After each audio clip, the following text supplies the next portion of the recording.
Welcome, everyone. Welcome to the Fanatic Sports Podcast. I'm your man Blocker. We're on the road today. It's a road game today for us. It's not a road game for me. I'm home, baby. I'm in Sweet Monroe, Georgia. I'm home. I'm home. And of course, the angry Puerto Rican he's excited. Not only is he home on the in the broadcast, but he's also home because we do have the sports authority on New York sports. Gabe Zoda is here from the Playbook at TAD Play BK on Instagram and YouTube. Very, very excited to have you here with us, Gabe, man. Thank you so much for joining us, bro. Looking forward to, we're going to try, because listen, and this is big city sports, okay? I know you're from the city, but this is big city talk, right? And so we got to be professional. No shenanigans today. Will be an angry hot take coming at some point, because I know that comes out of Gabe's mouth when he starts talking about the Giants later on. So we could save that till next time we do this. The Giants suck. Screw the Giants. They suck. But before we get started, Gabe, tell us a little bit about the playbook, how you got started. Tell us about where they can see everything. We definitely want to pump all that first before we get to the shenanigans. Yeah, before we start having fun, the playbook started just me and a couple buddies. We wanted to really get some social media going. In college, we were coming towards the end of our college lives, and we're saying to ourselves, all right, we can go get a normal job, but we really want to start getting some social media stuff out there for us to feel ourselves, because we also had this, we were part of the college radio station, and we had what we had there, but we wanted to do more. We wanted to do bigger, better stuff than what we already had. So we started the playbook, which we just started talking about generalized sports. And then what had happened was we had this built, and we were building it. And then all of a sudden, I still wanted to do more New York sports. They wanted to cover a lot of national sports. Okay. So the other two, my buddies, they do stuff on BTO Media, which is pretty much what the whole thing is umbrellaed under. And I just do my own thing. They got their own thing going on. They're still my boys, love them. But that's how it's kind of segmented. And I've been doing mostly New York stuff for about a year now myself. And it's been super fun. It's all about a conversation. I mean, you guys, I love this kind of let your fan out that you guys have. And it's all, especially New York sports. You have a lot of people coming into the comment section, talking about their sports teams, talking about everything going on. And I mean, I do a lot of professional, reporting with the New York Liberty, the WNBA team. And that's dope. I can't wait to get that started for my second season. They just won a chip, and because the Knicks can't win a championship, so at least the Liberty can. So we're gonna see what we could do there, but just for fun and doing this build, and hopefully maybe we could go crazy with this, and that's kind of how that whole started. Well, so first of all, shout out to BTO, man. Like I did a little deep dive after he sent me your Instagram and tried to see a little bit of what you guys are doing. Really, really great things y'all are doing. Also starting to realize, and we're gonna get to your fan story here in just a bit. And maybe you can talk to us a little bit about maybe one of your favorite stories from the Liberty. But I'm starting to think I hate New York sports, and I didn't realize I did. But I'm an Aces fan, and so my heart was broken. They ripped my heart out when we lost to the Liberty. I just knew we were cruising for another ring.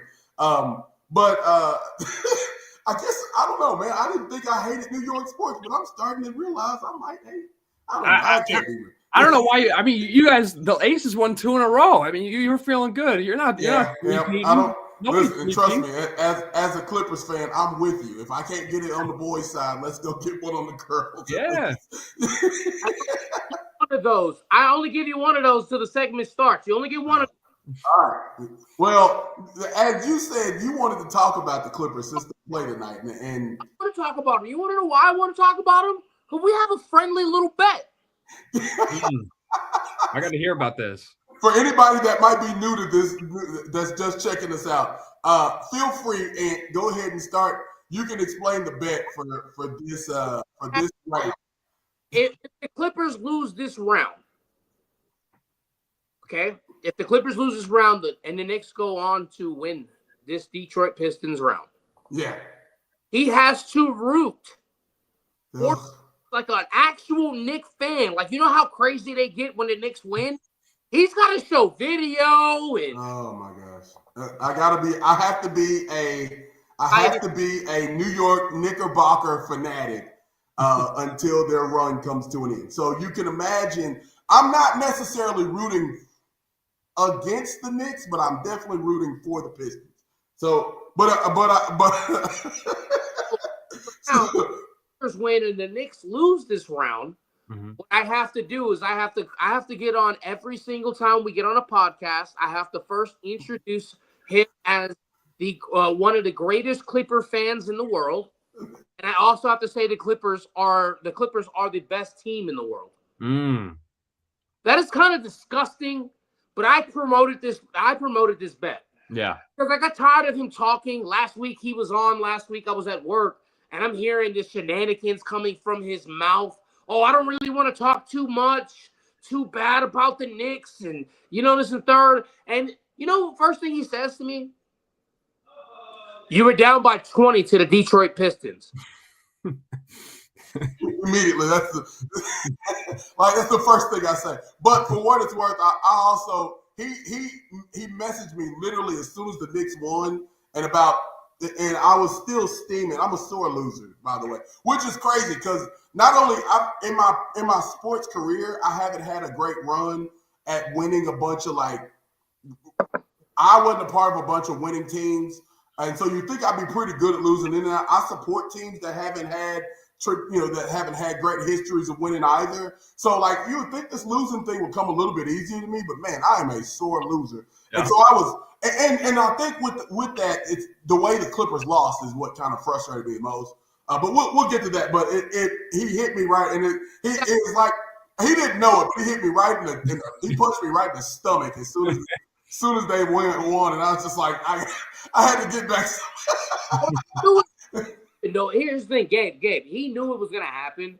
And the thing is, I know he didn't want to answer me because I called him and shit. It went straight to voice. So I can't remember what I was doing, but I was at work, and whatever I was doing, I was just like, oh boy. So I'm gonna do a better job this week, and we're gonna get to your fan story here shortly, Gabe. But I'm gonna do a better job this week of joining, of making sure I get on the comment section, especially the Instagram comment section. Because that one doesn't pull into our Facebook and our YouTube comment sections will come into I can pull those into the stream. Back to him while on this live, and I'm sitting here like, let me in. Also, watch your mouth. I'm seeing him nothing but text us. Watch your mouth when you talk about the Knicks. Hey man, I opened up my phone, which I try not to bother my phone too much while I'm broadcasting. And so I opened up my phone, and at first I see that let me in. I was like, oh no, I should have grabbed him. But then I saw watch your mouth. Don't talk about that. And I was like, oh boy, I'm glad I didn't bring him in. He's hot as a fire. I was hot. So man. Gabe, we actually do a podcast where we just bring, we'll bring people over, man. And, man, we talk about your story. We talk about, your interests, your opinions, and your thoughts on sports.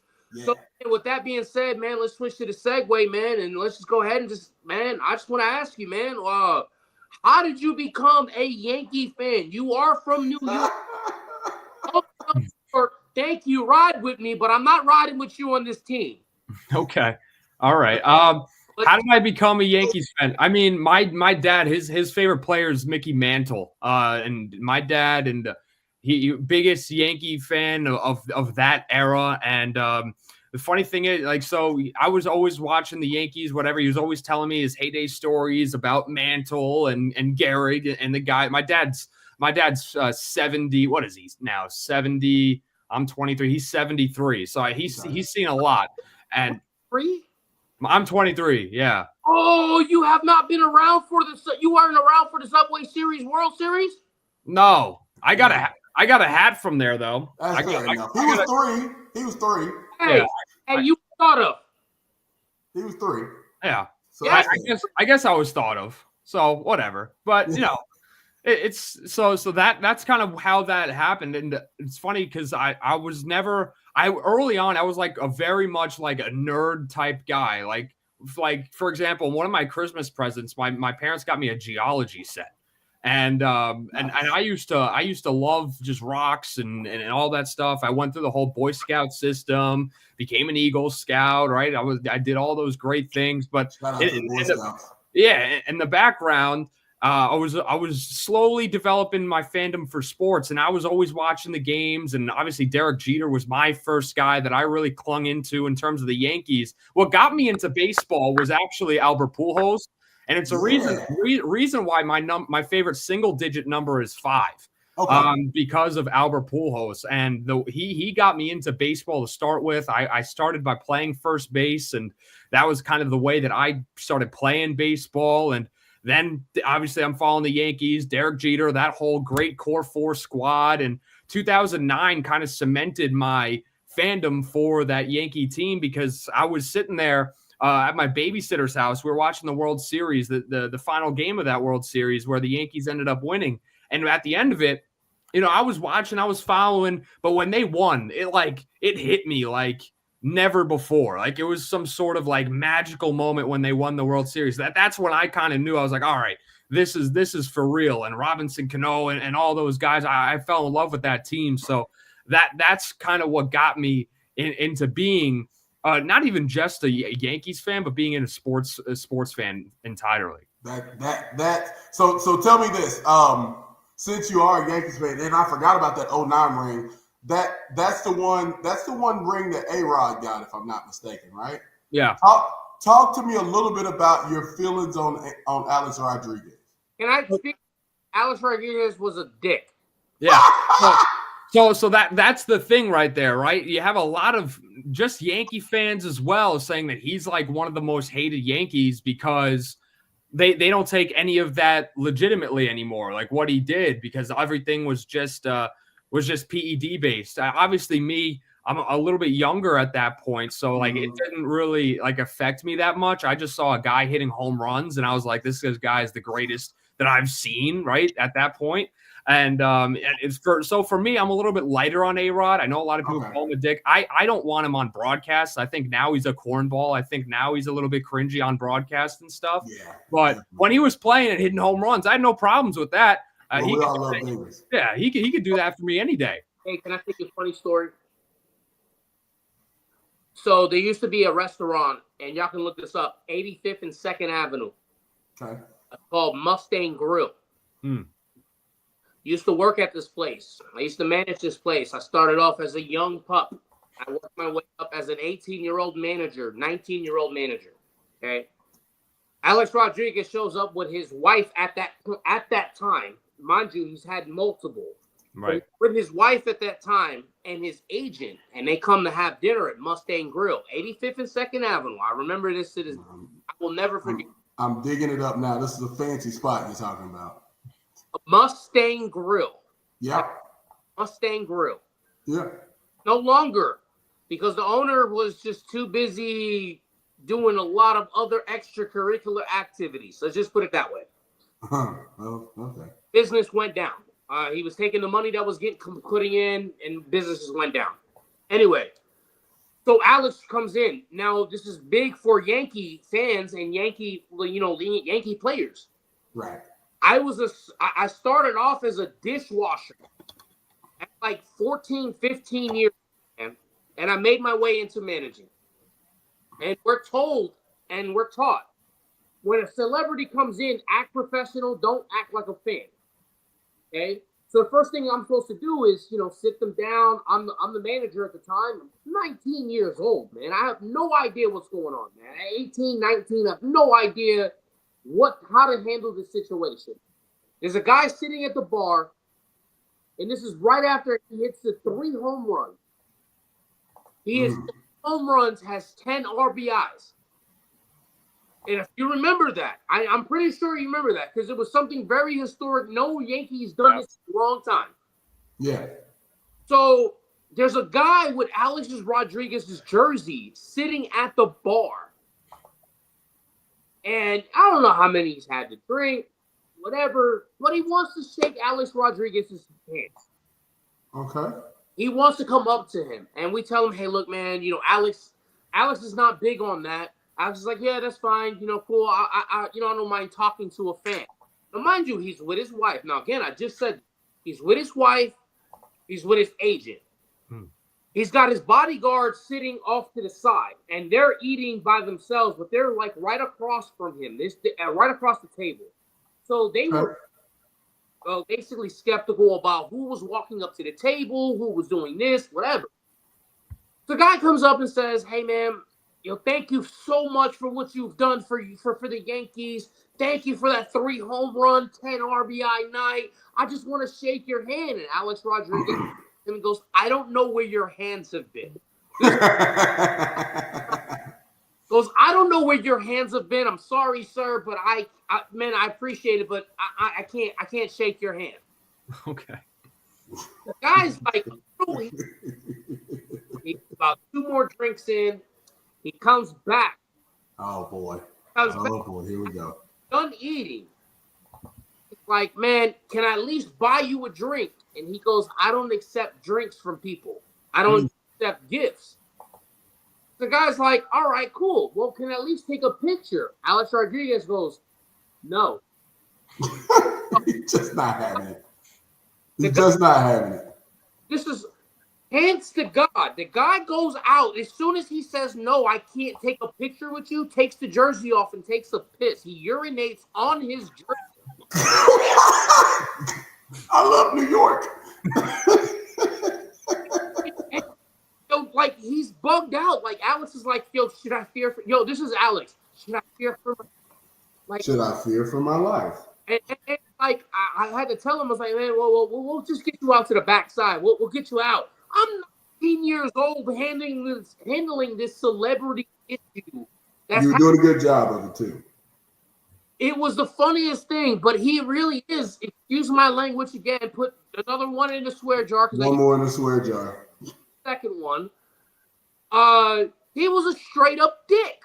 Yeah. I'm sorry, but if I'm making that amount of money, if a fan comes up to me and wearing my jersey, I'm going to take all of it. Let me sign your jersey for you.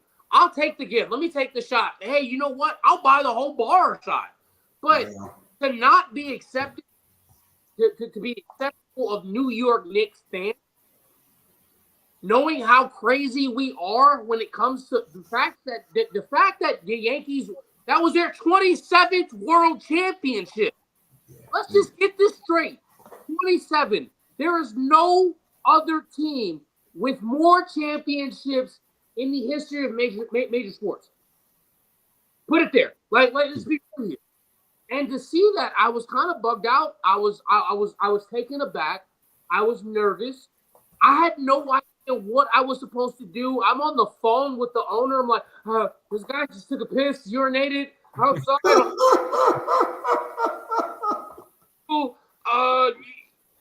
What do I do?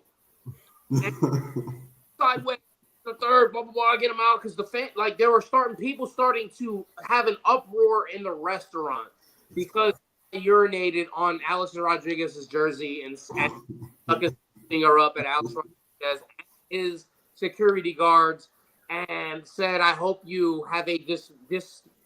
What did he say? I hope you have a shitty season the rest of the year. I'm a Yankee fan, but I hope you injured yourself. Wow. That's crazy.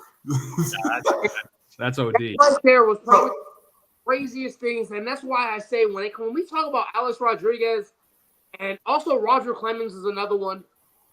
But when we talk about Alex Rodriguez, I can't not throw this out there to be like, hey man, yo, Alex really is a dick. He's a prima donna, and there's a reason why he went to like 7. He's 0-7 in marriages.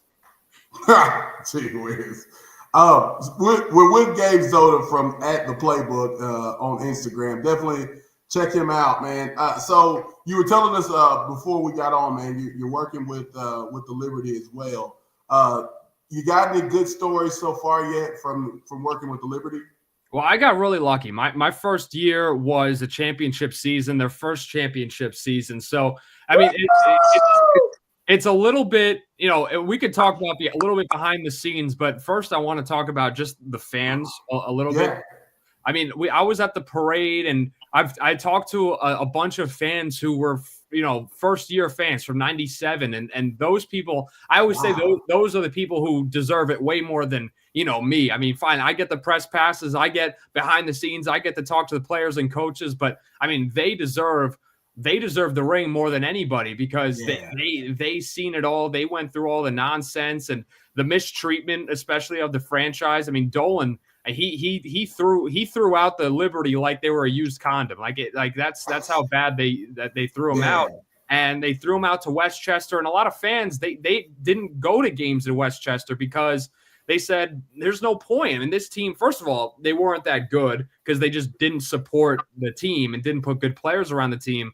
But then second of all, you just threw them out there when you had them at MSG where they should have been all along. So you add that, and then all of a sudden, Dolan is out of the picture. They bring in the Sue family, and they've been absolutely fantastic for the New York Liberty franchise ever since. They brought him to the Barclays Center, revamped the whole logo, revamped the whole team, actually built a championship-level team behind them, and there you go. You end up with a championship, and now they're probably better than they were last year going into this year. So who knows? Maybe they go back-to-back now.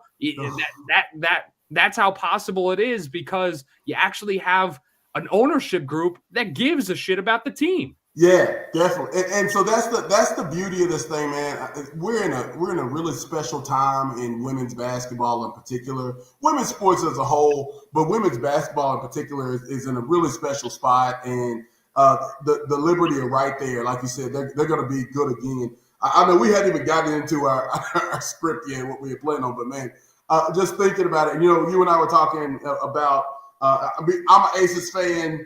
Being an Aces fan, watching the Liberty make that run, and just kind of seeing it, because I saw it during the season where it's like we couldn't really beat the Liberty throughout the season, and so when we ran up against them in the playoffs, I was kind of nervous to begin with, and meanwhile, Ant's over there he was super excited about his Liberty, because like you said, man, look, there haven't been a lot of championships in New York in a while, so.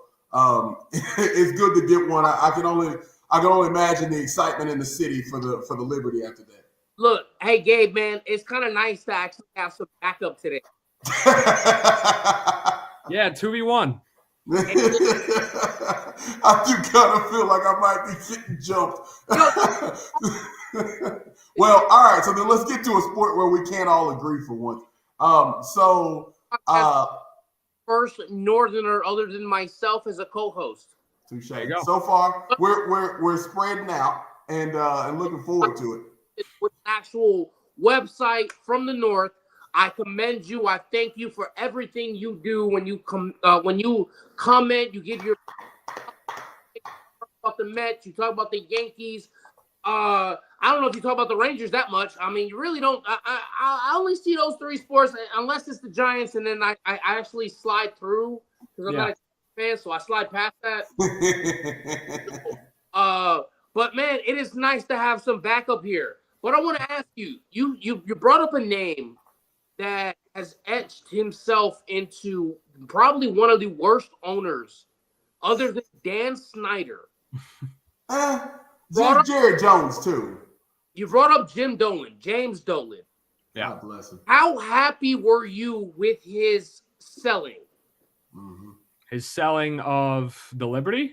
Yeah. I mean, I was ecstatic, finally, because once again, he didn't care. And you can't just disrespect the team like that, especially especially in that league, look, you do not want to piss off those women in that league. And he did exactly that and, ruined what could have been. Look, you had one of the best players of all time on that team in Tina Charles.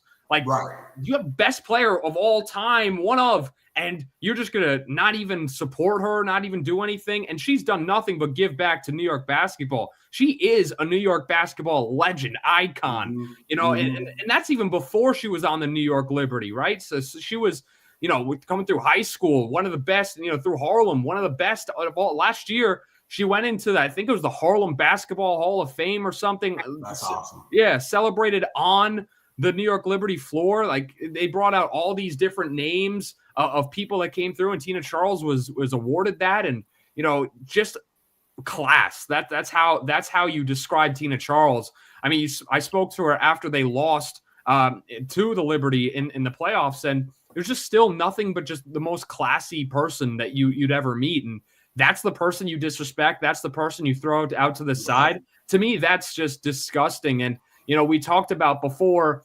with the Rangers or the Knicks, whatever, Dolan, the less he's involved, the better that those teams do. That's always how it's been. And, it goes with the Liberty now. And if I'm Dolan, I'm a little bit jealous now because they actually win a championship. You were nothing a part of it. To me, it's like, they got back at you. It's a little bit of karma.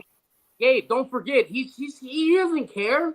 He's got billions and billions of dollars, but he's more worried about his musical band that doesn't anything in the world. So he's more worried about making music for whatever ears listening. I'm gonna be honest with you. Whatever ears listening, it's funny.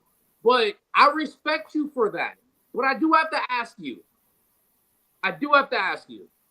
Have you noticed a change in New York sports? Just on the fact that he is not really a part of being ownership. Like, he got on, I'm not going to name their name because I'm not boosting their podcast, even though I do love both of them. Jalen and Josh Hart's podcast. That's all I mean. If you want to Google it, you Google it.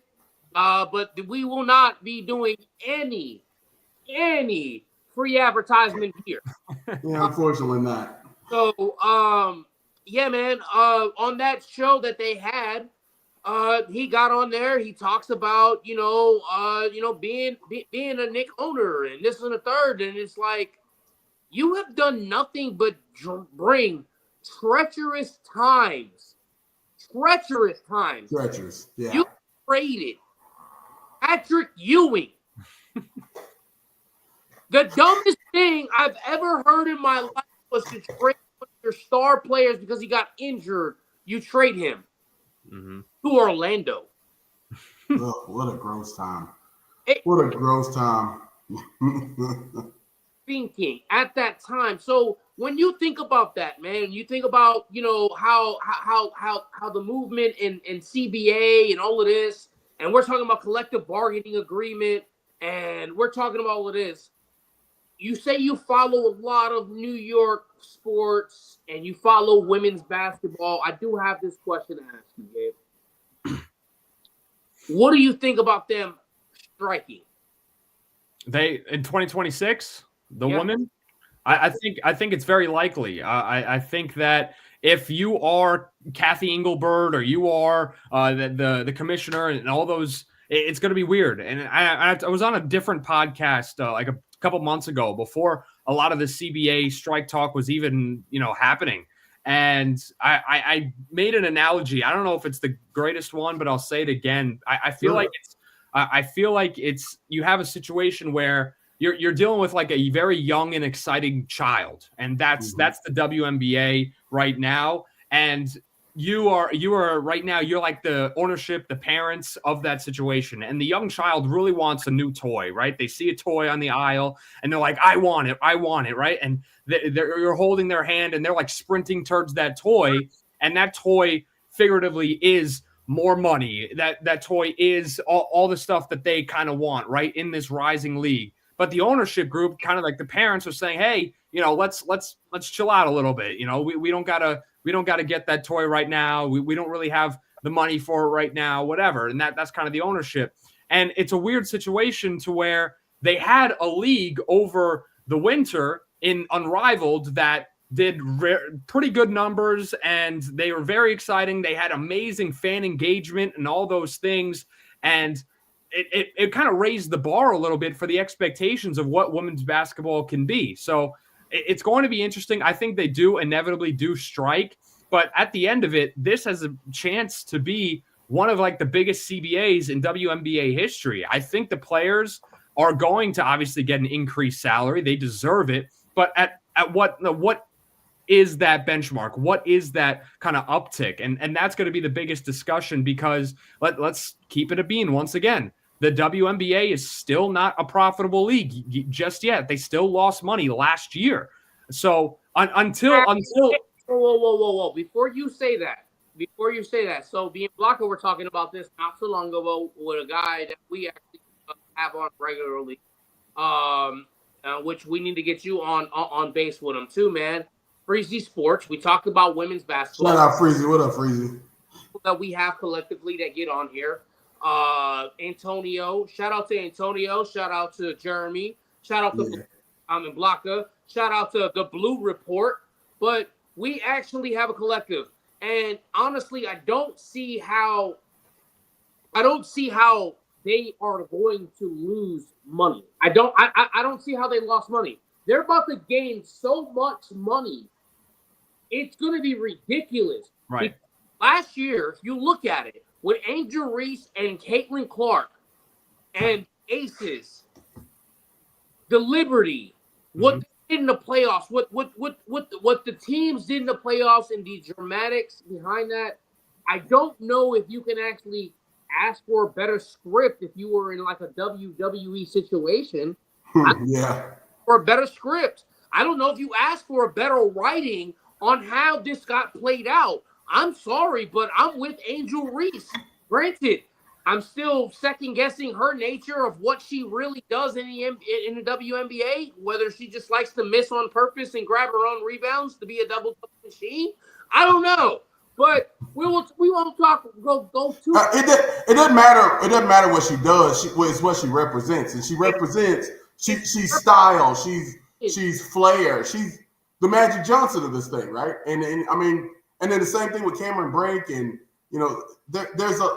we're on the brink of something special with the WNBA. So you got to think. But the question I have, and this is why, to Gabe's point, the question I have is, will the TV networks that are going to carry the games this summer, are they going to be able to generate enough money, enough funding to sponsorship that, and I think they will. I believe that they will with the number of faces that are becoming more recognizable in the WNBA. And this is big because it means a lot for women's sports and Title IX and everything that we're the progressive nature that sports is becoming. Right. But you got to question: is it going to happen? Are you going to be able to make that step? With the sponsorship, it's weird because I feel like the CBA is happening a year or two too early, in my opinion. I think if this was a CBA conversation that was going to start off in 2027, maybe 2028, I think it would be a lot easier to just make that uptick. But where you are right now is the beginning of the explosion. So you don't have all of the money just yet to justify making that uptick at this second. You're still having that. You're still having teams still building facilities, still building all this stuff. So you don't have it yet, but you give it a year, I think about 2 years. 28. It's so much easier to make that happen. I'll tell you. Watch the NCAA tournament this year with the women. Yeah, the women's league. The women's are way more exciting than the men's. Those better than the men's this year. Yeah. So here's the thing that I think that the men of the NBA will do, and I know this sounds far-fetched, but you already have guys already throwing money into the WNBA to leave in the league. I don't think there's any way possible we don't see them making millions and millions of dollars with the money that the NBA players are making and throwing back into the WNBA because they believe in the women's basketball. Like, there's just no way you don't see that. Like, so I've said it for some time now. Shame on the NBA for not like holding the women's NBA's hand and making sure that each step that they make is, look, because the WNBA is about what 50 years or so behind the NBA. So like with everything that the NBA has been through, there should have been provisions made to ensure that the W is getting it. Known, Blocker, all the world is known. I'm not trying to be political or anything like that because this is not a show. The only thing the world is actually known is men being in sports, men being in football, men being in rugby, men being in football, men being in basketball. They're like, it doesn't matter. But when a woman does it, it's like they give this whole, and I'm gonna take my hat off for this. They give a side eye. Like, are you serious? And it's no, we are dead serious. This is great for sports. It's great for women's sports. This is great for our economy. Like, if you don't understand that, I don't know how to explain it other than you open your eyes and realize women's sports is here and they ain't going nowhere. And it was like, you remember a while back when we had Valencia on, and she was talking about the exact same thing. And shout out to everybody that's on this movement, man. And you're right. And you got to get on the train. Like, there's no other way around it because it's too big. It's too much happening at one time for you to miss it or not have your eyes open and see it. So, it's great to see where the WNBA is headed. And I'm excited for it because it's a lot going on. I'm at a point to where like I'm excited for Paige Buchers. Yeah, I think she's about to be one of my favorites. Paige Beckers, but Beckers. yeah. I mean, all good. But like, I'm at a point where I hate where people call things women's sports. I hate when people call like segments what you're talking about. To me, it's just sports. If you're a sports fan, you have another option to watch. If you're a you can't tell me you're a basketball fan and you don't watch women's basketball or you don't like women's basketball. You're not a basketball fan at that point, in my opinion. So you can't. To me, it just gives you another thing to watch. Like at the end of the day, you might be like, oh, I hate women, but like if you love basketball, watch basketball. Like, to me, it shouldn't matter who the hell is dribbling the ball. Like, I'll watch wheelchair basketball in the Olympics because it's damn basketball. Like, I don't care who's dribbling the ball. Like, that's how it should be. We love basketball. Yeah, exactly. And that's a beautiful point. That's a hell of a point, Gabe. I love that point. Gabe, I got a question for you, man. So Juju went down. Yeah. I'm gonna ask you a two-sided question. Okay. If she is still healthy, do they make the run? Number one. Number two, if she is not healthy right now, does she stay another year or does she actually take it and say, I'm going to transfer, or maybe I leave? Or do I stay with my team and finish it out and fight? What do you think she does? I think, first off, Juju stays at USC no matter what. And I think she stays for a decent amount of time. I think she stays for as long as she can. It's still at a point to where women's basketball, it's better off for the women right now to stay in college for another year or two, especially if you're at the top of the top, because you get those NIL deals. You start really starting to build those relationships with brands. And then once you get to the WNBA, it's not like the NIL deals go away. A lot of people have this, they talked about it with Paige. They talked about it with, a lot of these other girls that stay in college. They're like, oh, they're just doing it for the NIL deals. Well, I mean, they're still getting the money no matter what, if they go to the league or not. It just turns into a direct sponsorship, a direct endorsement brand. So that's something that's important, but it is beneficial for them because not only are you getting another year of actually learning about things in school, but you're staying in a position to where, once again, I think loyalty matters towards the women in women's basketball more than it does in the men's leagues. The men's leagues, they're out for themselves a lot more times than not. And this isn't shitting on men's leagues at all, but it's just what I see. It's just they seem more loyal to their teams. They see more that they want to win for their teams. And Juju Watkins is a fantastic player. Why shouldn't she want to stay? Why shouldn't she want to go out and try to actually win? Now, to answer your other question, I don't think they win it. if she's healthy, but they would have made a damn hell of a run. I think, you're thinking they really have a chance of maybe making a finals appearance, but I don't know. It's tough with the way that she was rolling, but I don't see a way that she leaves right now. Well, and they got pretty deep even without her. Right, because they had one of the better forwards in Kiki. Kiki Irfan was the 4th overall pick in the WNBA draft. Right. I talked to her at the draft. She's a fantastic person, fantastic player. And she was carrying that team when Juju wasn't there. Let me ask you something. So you talk about loyalty and it's crazy. I'm about to switch gears for a second, but the youth and the reason why I'm bringing this up, and I'm not switching gears to a point. We're still talking basketball.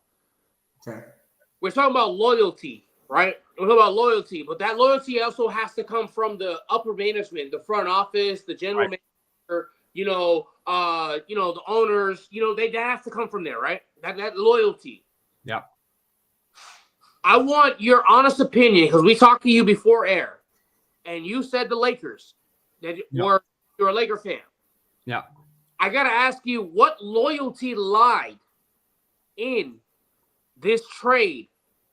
And I hate bringing this up because it's what everybody talks about. But you talk about loyalty in sports, and there's not much of that anymore when it comes to ownership. When it comes to loyalty with coaches. Mike Budenholzer was a coach for the Phoenix Suns. He got fired after 2 years. Let's talk about the Atlanta Hawks just firing their GM. Let's talk about the firings before. Let's talk about Mike Malone being fired 2 weeks before the playoffs start. Yeah. Where is the loyalty that lies in? If we're talking about loyalty in just sports, not just women's sports, men's sports, we're talking about the loyalty. Is it on the player? Is it on the team? Or is it a combination of both? Because we would never have ever seen, and God rest his soul, the late, great NBA commissioner. This trade never exists. Yeah.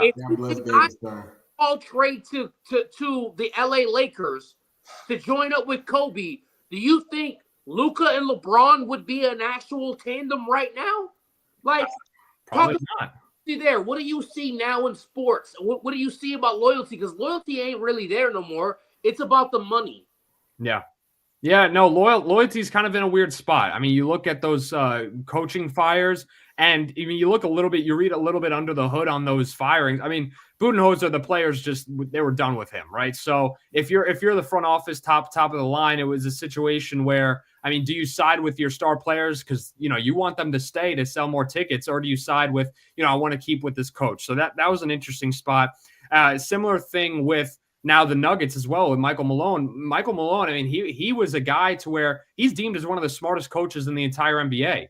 But the way that he was running that team made the players on that team, the Jokic's and all those guys, they started to really resent Michael Malone and kind of how he was running things. You had a kind of little disputes between Michael Malone and the general manager to a point where, I mean, I was hearing stuff where 2 weeks before he got fired, the GM, the coach, and the owner all got into a room saying, "Hey, you guys got to figure this out. I'll give you 2 weeks. If it doesn't happen in 2 weeks, I'm letting you guys go." And obviously, it did not get figured out because more tempers were flaring. You saw the post-game press conference the day before Michael Malone was fired and say, "These guys don't watch film.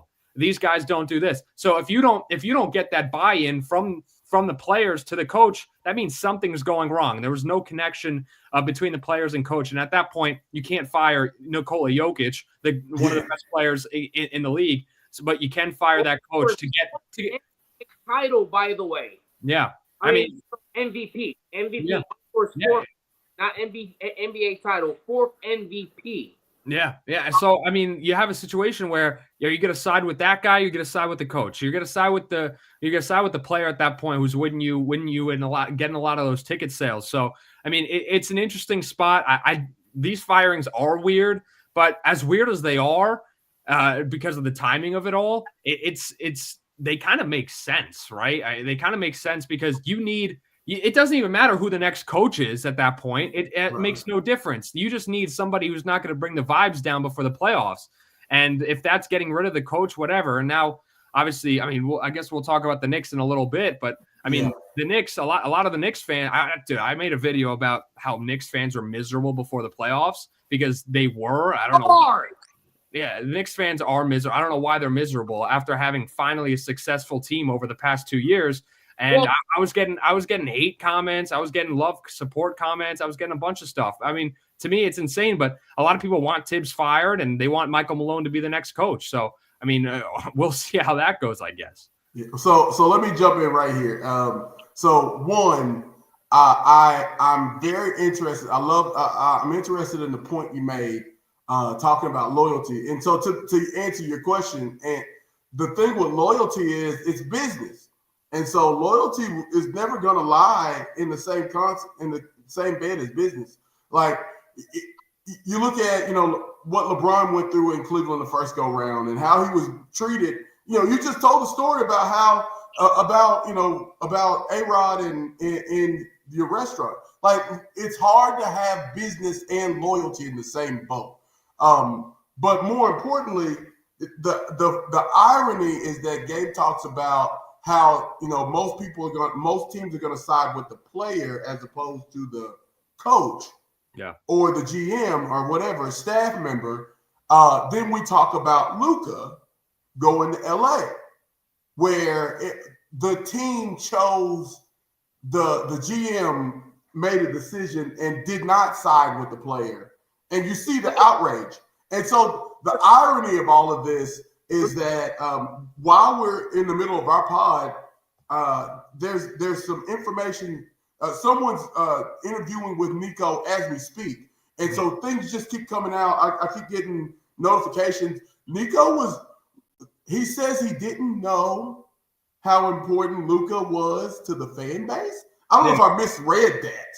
No, you didn't. No, you didn't. And the ownership says that they were upset with Nico Harrison for not letting them know how important Luka.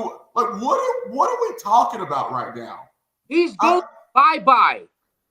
Look, I don't care if you're the Dallas Mavericks, the Los Angeles Clippers, the Kansas City Royals, the Pittsburgh Steelers. You fire. You trade your top guy for scraps. I'm fired. I'm not gonna lie to you, Gabe. I know it's April the 21st. I live 5 hours away from Dallas.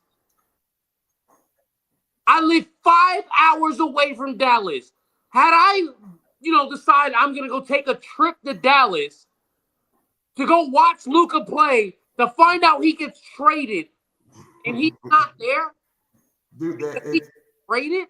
You talking about a generational talent who still has years left before he reaches his. He's got another decade of prime basketball to play. Yeah, they were hating on Luka because he was apparently coming a little bit overweight, smoking hookah, even though he was still averaging 33 points, a triple double every night. I'm keeping that guy. I don't care if he's eating Taco Bell on the damn sidelines. I'm still giving him a max contract. So all right. So here's my problem, and I may have a different take, Gabe, and you definitely feel free to chime in on this. But here's what I'm thinking.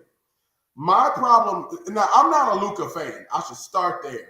When we have the debate about who won the trade between Atlanta and Dallas as far as Trey and Luka, I always side with Atlanta and I always side with Trey. I feel like Trey has, even though Luka's been to a finals now and he's got a lot more awards and things of that nature, I feel like Trey is the type of player. It seems like he could play better with the people around him than, like, you look at, a couple years ago when Jalen Brunson was in Dallas and how he was hidden for so long, because of Luka. And, Luka couldn't get along with Kristaps Porzingis, who also has won a championship with Boston. And so, Trey's had his there's been talk of Trey being bad for the locker room, but it's not as bad as the rumors I've heard about Luka. However, to that point, I have to say, I am mind blown at the idea that if you're going to trade Luka, which I don't think was the wrong move, personally, I don't think it was the wrong move.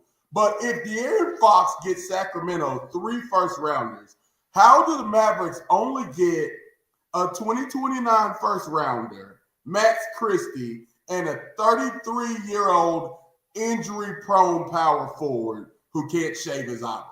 Can I answer Like Gabe, can I answer this question? Can I answer this question? He's a Clipper fan. You gave up SGA.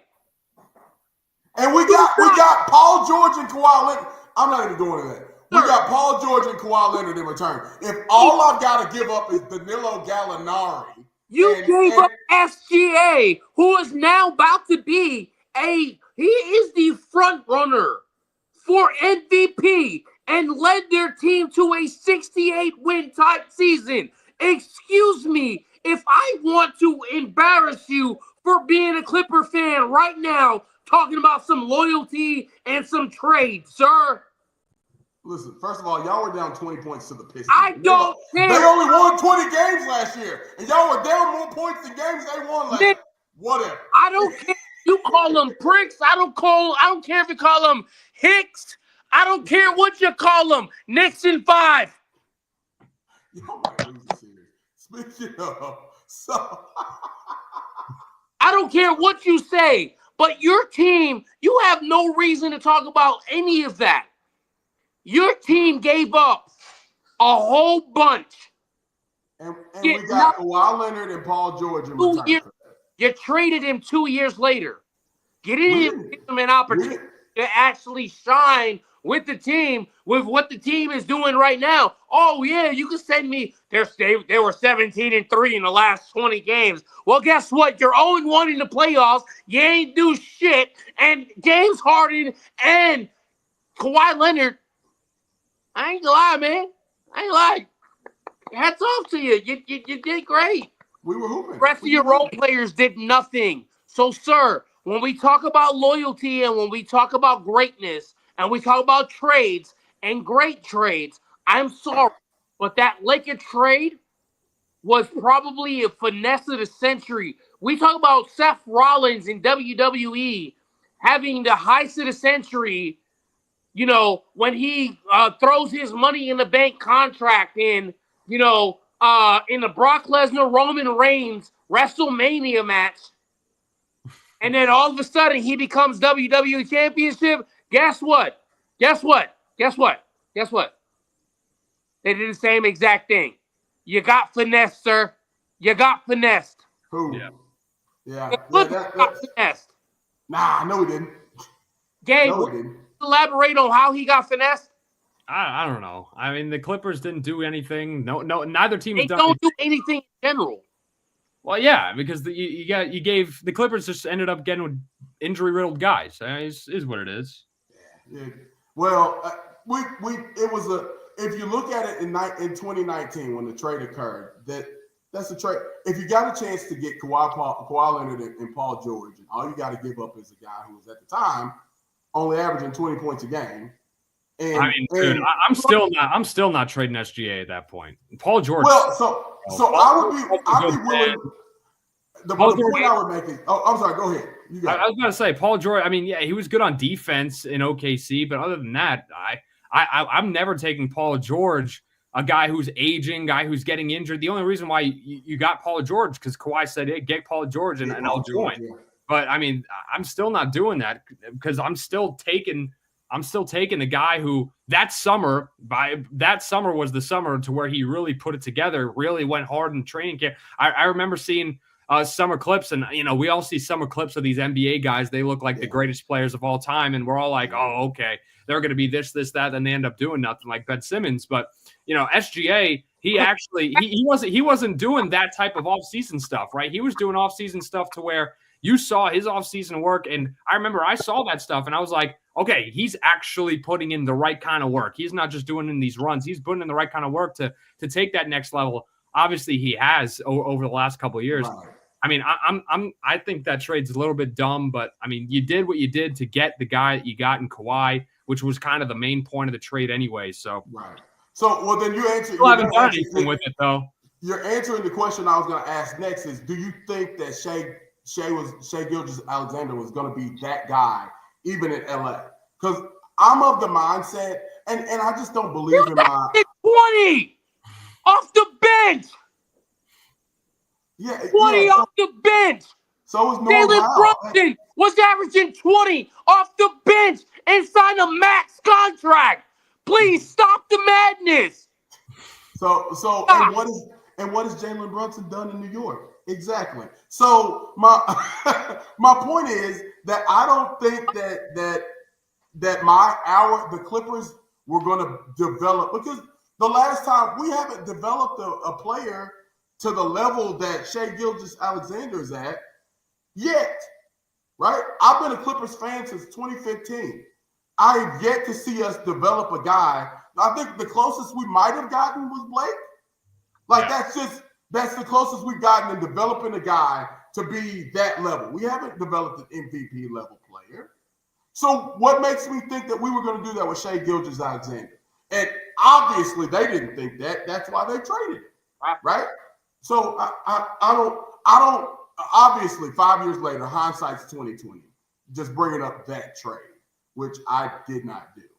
But to that point, yes, it does look kind of dumb now because we didn't win a ring. But if you're standing in 2019, why would you not think that you would not have that opportunity, sir?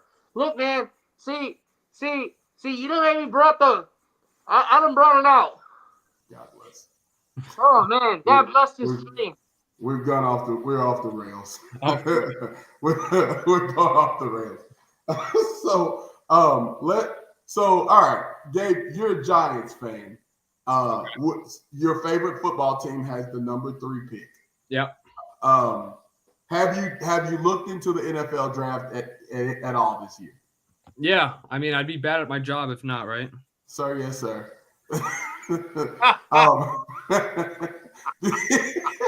We're about a week out. If I haven't done that, I'm cooked.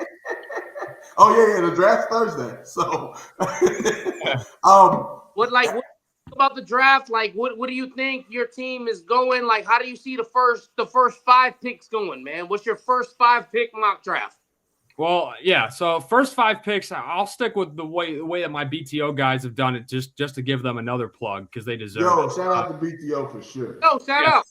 So the way we got this thing going down is we got Cam Ward, obviously number 1. I feel like everybody knows that at this point. Some people think Travis Hunter, you could go smoke a joint. It's not happening. Travis Hunter, on the side and smoke with me, bro. No, I'm good. Travis Hunter's going number 2. Browns. I do think that there is a conversation there where they could take a guy like Shedeur because Deshaun Watson is just a disaster class over there. So maybe you take Shedeur. I think they take the best player available in Travis Hunter at 2. Just because also the Browns aren't smart. So why would they take a quarterback that they need anyway, right? So they'll take Travis Hunter and waste his career. I'll be very sad for Travis Hunter for that. Number 3, obviously the Giants, do they need a quarterback? Do they not?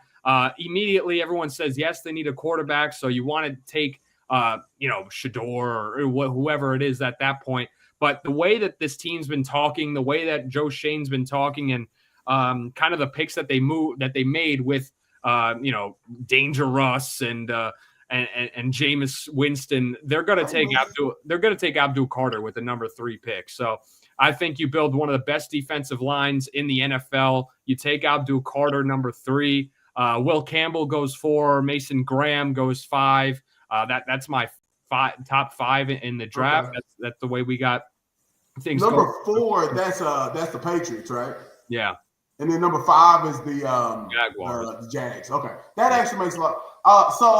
Which makes me very, very excited because as a Steelers fan, I don't know if you've heard, but we need a quarterback. Yeah, you do. So badly. So you're a Giant fan, but do you also follow the Jets? Yeah. So let me ask you, man, what's up with that situation over there, man? Talk to us about how the Jets came into not signing Aaron Rodgers, telling him in a 10-minute conversation that we're going in a different direction. Talk about what that was like for maybe you have friends that are Jet fans, how that felt, what you heard around the league, and who they may be drafting. Yeah, so I mean, Jets fans are so divisive, right? They're so on the fence with Aaron Rodgers. You have the diehard, there's no middle ground. You have the diehard Aaron Rodgers guys, and you have the people who absolutely despise Aaron Rodgers, right? So you have the people. That's me. Yeah, so you have I have friends on both sides. So I know somebody who to this day is still confused about how they didn't pick up back Aaron Rodgers and all that. And then I have people who they're just done with the experiment, right? They're done with what this era has been, not even the off the field stuff. It's just on the field. Fine, he hasn't been healthy, but he hasn't been like spectacular on the field as well.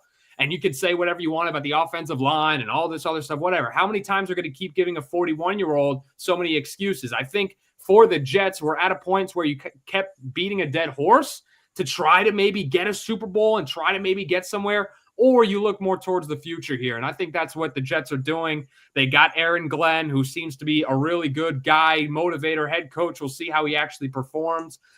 You have a situation where now, what do you do in the draft, right? You have the 7th overall pick. You have some people thinking that they're going to go with an offensive lineman on that pick. But with Justin Fields now as your quarterback one, why not get him the best tight end weapon in the draft and Tyler Warren? I think that's what a lot of Jets fans want. So that's what I'm going to go with at that 7th overall pick. You either go offensive line or you go Tyler Warren if he's available. So I think that's where I lean a little bit going into this draft. I love Tyler Warren so much. He is a spectacular player, and I'm not too high on Justin Fields being like amazing, being like great, but I do think Justin Fields will stay on the field. I know you I have you here, Blanca. You saw Justin Fields at the beginning of last year as a Pittsburgh Steelers fan. Yes, I did. I had a lot of Steelers people that I follow and said during the beginning of the year, just say, keep Justin Fields as the quarterback. They were winning games, whatever. To me, I looked at it from the outside looking in, being,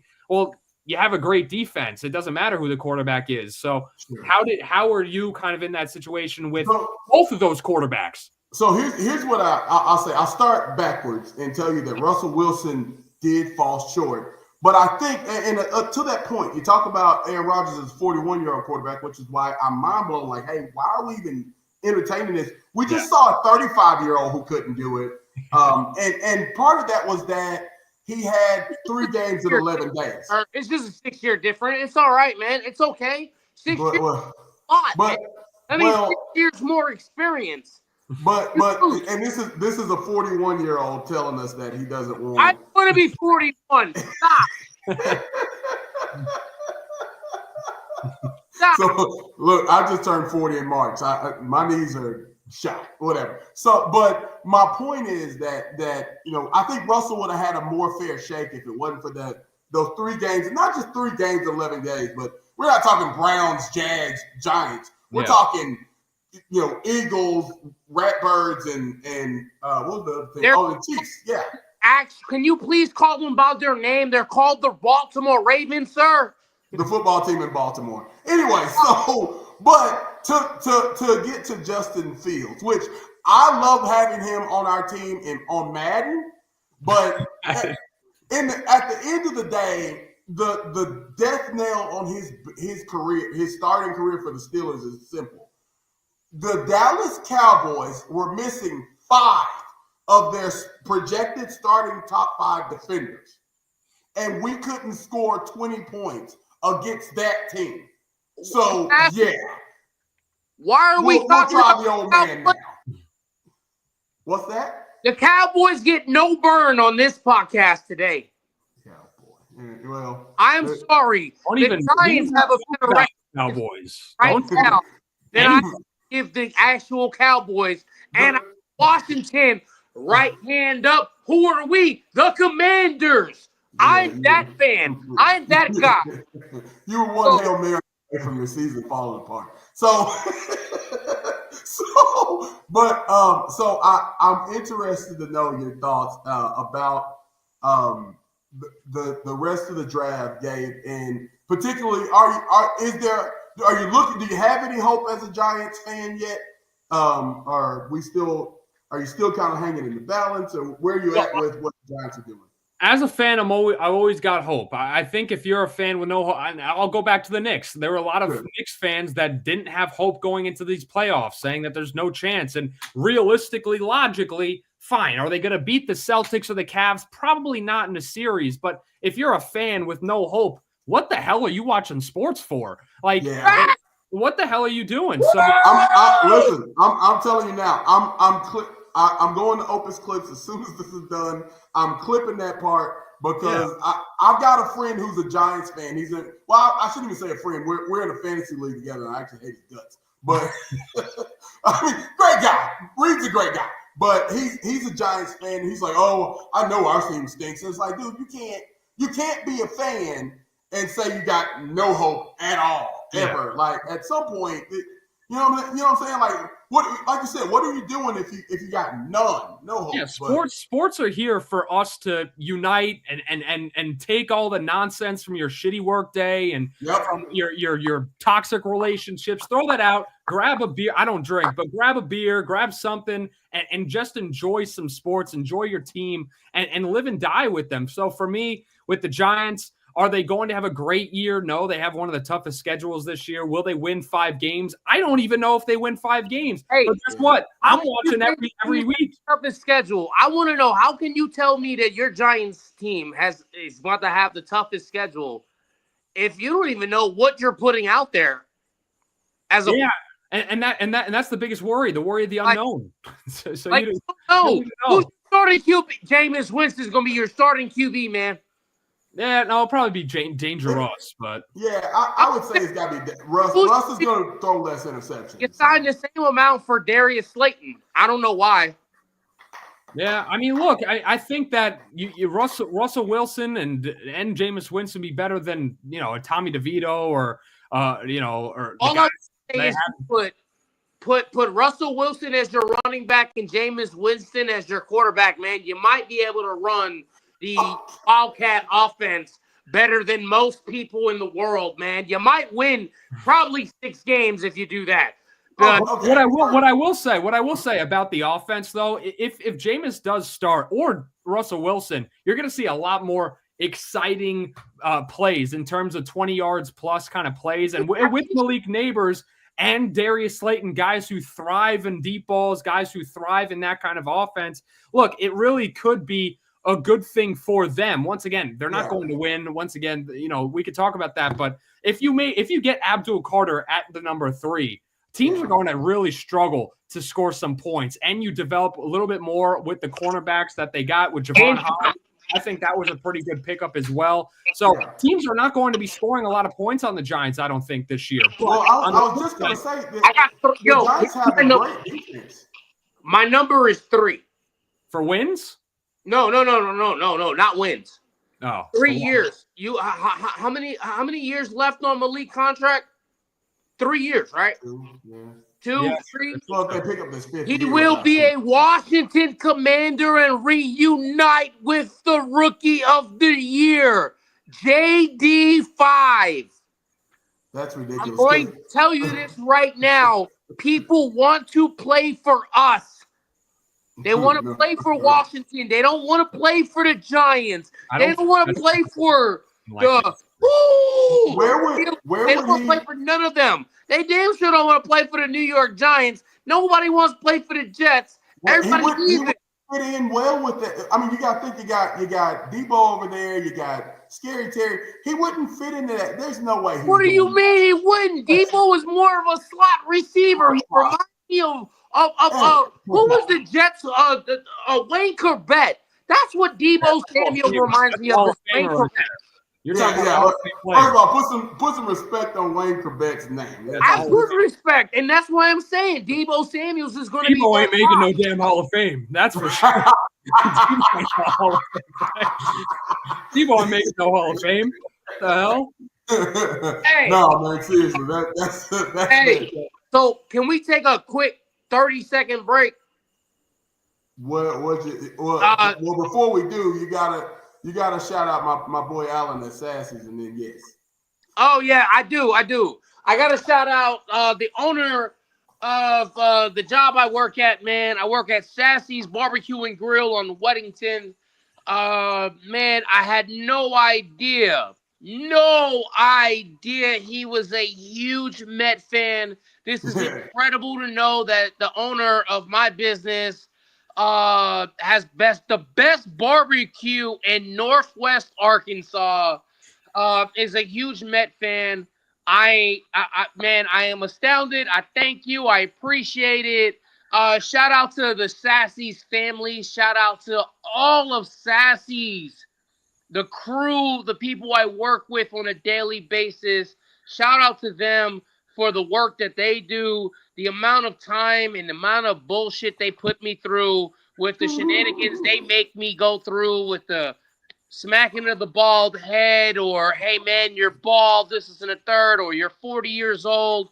Look, man, it's all love, it's all family. I appreciate it. I feel like I got little sisters and little brothers that work with me.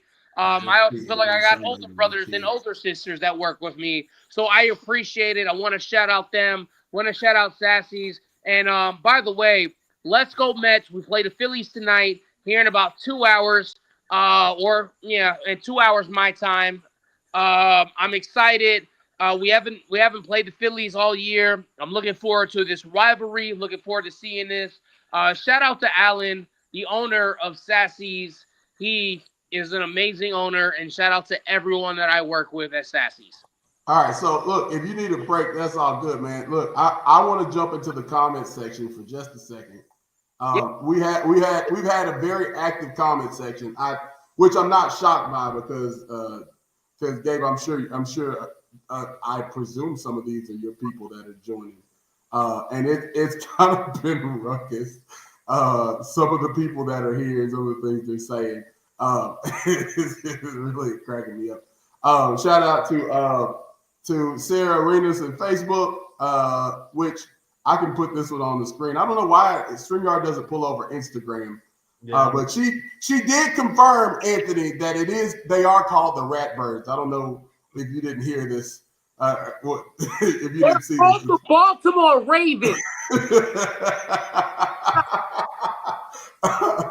So, but yo, man, like they're called the Baltimore Ravens for a reason. We don't. You call them a rat bird. I mean, they're flying rats. They're rats with wings. That's what a raven is. Look it up. It's on the internet. I don't make things up myself. Look, listen, Gabe went to college. He knows. Remember the science class you were in?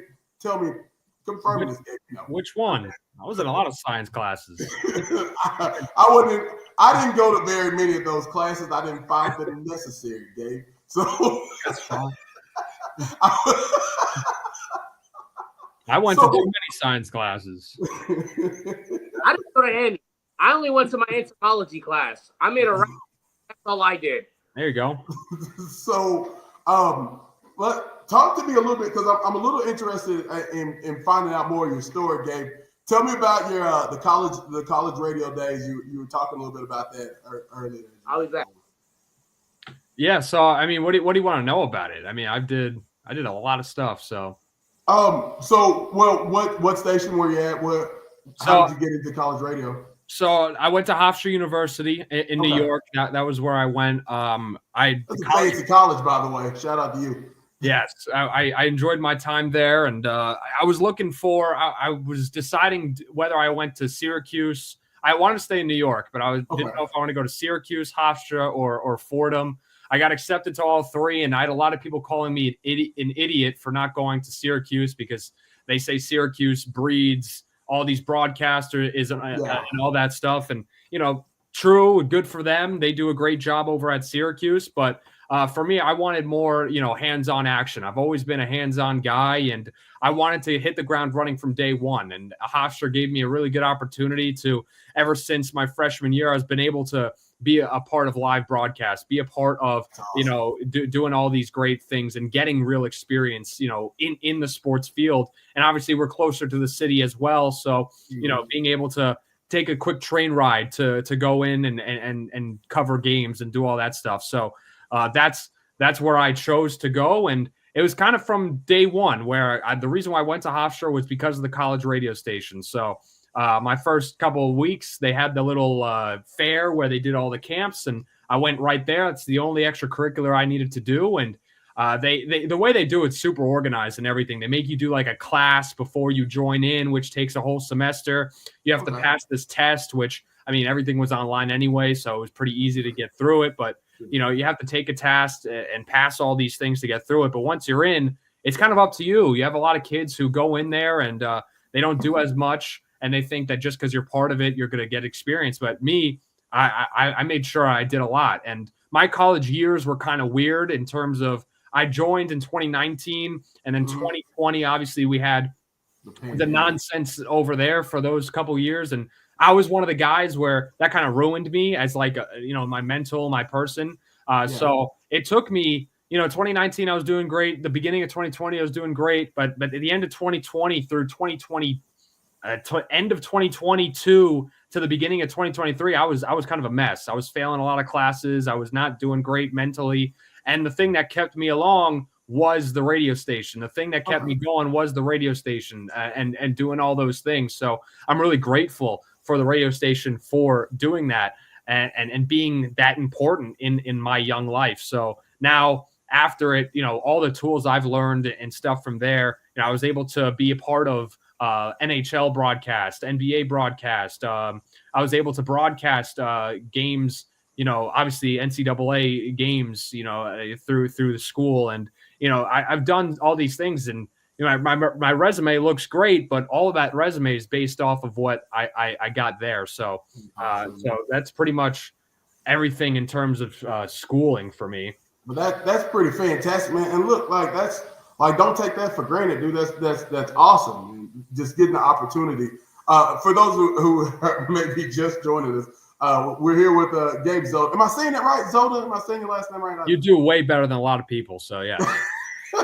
My real name is Joe, but long story with the name Blocker, where it came from. But I've got this country twang, and so I get a lot of Jim, John, Dan, and Jeff. Okay. Somehow, so I work really, really hard to make sure I'm saying everybody's name right. But thank you so much for joining us, man. Ants a fireball, so it's a blast to get to. I love it. So funny, when we started this whole playbook and whole thing like that, I was always, they had me as like the fiery guy. That was like my shtick, and I had this whole thing.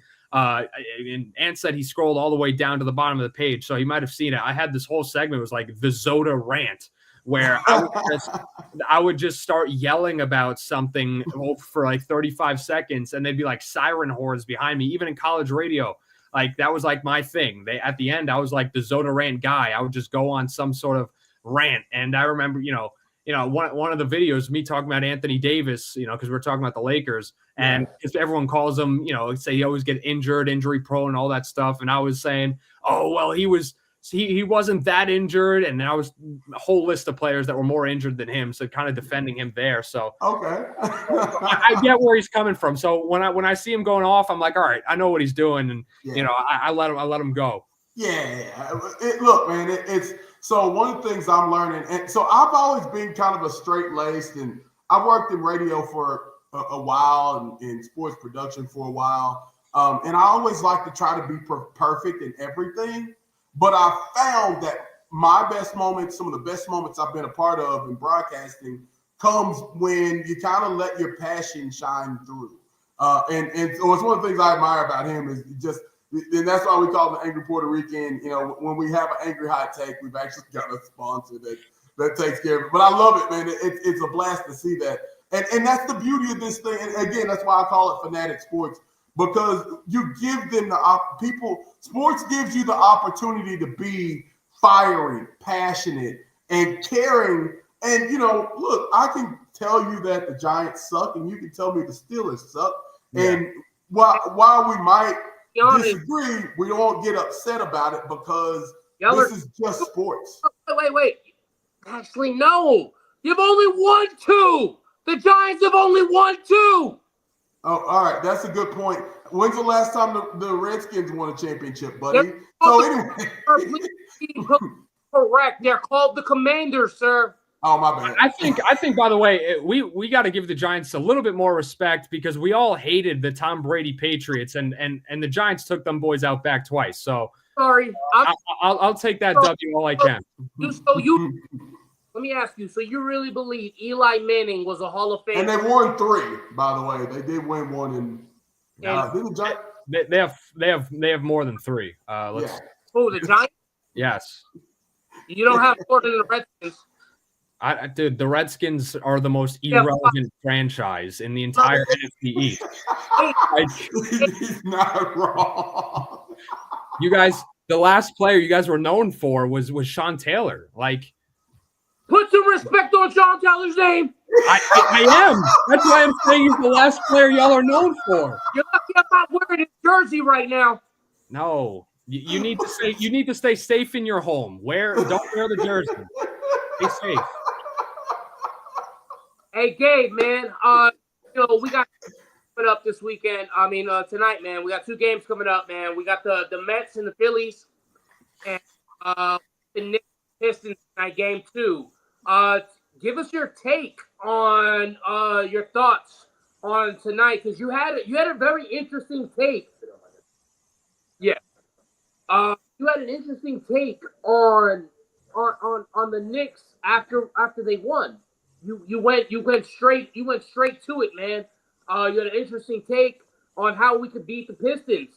Do you still feel that same way? Yeah, it's always been Knicks in either 5 or 6. I think this kind of media hype about the Pistons, it's great, and the league needs to, give these teams some more hype. But the Pistons have been a great story, but not against this Knicks team. Look, the Knicks are going to win this series in 5, maybe 6 games. I think that experience matters. I think that you have a defense. A lot of people saying, what happened to the Knicks' willpower? What happened to the grit that we saw last year? Look at that fourth quarter, that 21-0 run. That's where it is. That's where this team thrives in the playoffs. Excuse me, before you finish this conversation, before you finish your take, Blocka, do me a favor and mute yourself, because I know you want to talk, because you want to open your mouth and you want to talk about the fact that we were down 20-0. Hey, I'm sharing his story about the Knicks as we speak. I want favor, and I want you to shut the. And if you don't know shut the, that means shut the up. I'm the producer right now. You guys are talking about some foreign team across the country. I don't know. Go ahead. Yeah, but I mean, you look at this Knicks team, and I think that where the Pistons are right now is kind of where the Knicks were a couple years ago in 2021, 2022, where they're still kind of growing to be where they are now. I think Cade Cunningham is one of the better upcoming players. I think he's been that way for a couple seasons, but now he's starting to get the hype. They do have good veterans around him, Malik Beasley, Hardaway Jr., and also Tobias Harris. And they carried. Don't forget Tobias Harris, the legend. They carried in that game 1 because they had that experience. But once Tobias Harris starts playing playoff basketball like he usually does and doesn't do anything, then we're going to start to see some things. I said it from day 1. OG Anunoby is going to lock down Cade Cunningham, and he's going to do a really good job. And that's exactly what he did. I think Cade Cunningham shot 2 for 8 when guarded by OG Anunoby in game 1. He's just the best defender on that court. And honestly, if we talk about value, he might be the second most valuable player on that court behind Jalen Brunson. I think the defense with Mitchell Robinson is going to be great. I don't think I'm worried much about Jalen Duren and Isaiah Stewart right now. To me, the Knicks are just the better team. And although Knicks fans are a little bit down because they can't beat the Celtics or the Cavs, they're still the 3rd best team in the Eastern Conference. A lot of people were telling me the Knicks are frauds. They're the most fraudulent 3rd seed in the world. Well, if that's the case, then the Pistons must really suck if they're the 6th seed and the Knicks are the 3rd seed. So that's kind of where I'm at on the series. I got them in 5, maybe 6, but I don't think it's quite close. To piggyback off what you said, watching that game, I think the X factor, and me and you had got into a little debate on one of your posts when you said Landry Shamet We were talking about Landry Shamet. Shout out Lambo. Yeah. And I told you I'm not a big fan. I mean, he's been to 5 different teams in I don't know how many years. He's been on playoff teams though. Yeah, and then that was your answer. He's played for playoff teams, so he understands playoff basketball. Right. But here's my thing. If we don't use any of our rookies to help benefit through the playoffs when we're going through this, to give some type of energy, I don't care if it's playoff experience. You got to give guys an opportunity. It's like college basketball, okay? A guy is having a horrible game. You sit him down, you put another guy in who's never played. You put him in to see what he can do, what kind of spark he does. And all of a sudden, next thing you know, he's all-American, all-SEC, all-freshman, all this. It's the same mentality. And I wish Tibbs would have that mentality. But Tibbs, as we know, does not. Tibbs doesn't believe in rookies. Yep. If it wasn't for Mikal Bridges having that conversation with him in Portland, saying, hey, I'm not saying we don't care about the minutes, but we have other guys willing to play. And we're talking about the guy who's played in more games than anybody since Cal Ripken Jr. So all right. So Gabe, a few episodes back, we played a little game called Pretenders and Contenders, talking about NBA players, and this was probably midway through the season. It might have been before the All-Star break. And I'll tell you, one of the things that I said, I thought that the Knicks could be really, really dangerous. The only thing I thought holding them back was that Tibbs is really bad about overplaying and overusing his players and not balancing out his minutes. And I knew that going through the regular season. Now that we're into the playoffs, I mean, we saw it last year when they got to the Pacers and how they were. Yeah, they got to the Pacers, and then what happened was he used Hart when Hart should have sat down, but he played through an abdominal stretch, and we lost. And don't forget the fact of, I'm glad that we don't get to see a Joel Embiid. I mean, Joel Embiid is a dirty player. We've watched it. We've seen it. We all sit here and we talk about the NBA and dirty players. We sit here and talk about Draymond Green being a dirty player. No, Joel Embiid is secretly one of the dirtiest players. Look at when Robinson came back after he was dominating Joel Embiid in that playoff series last year. So I'm going to grab his leg and make sure that he injures himself. Look, I'm sorry.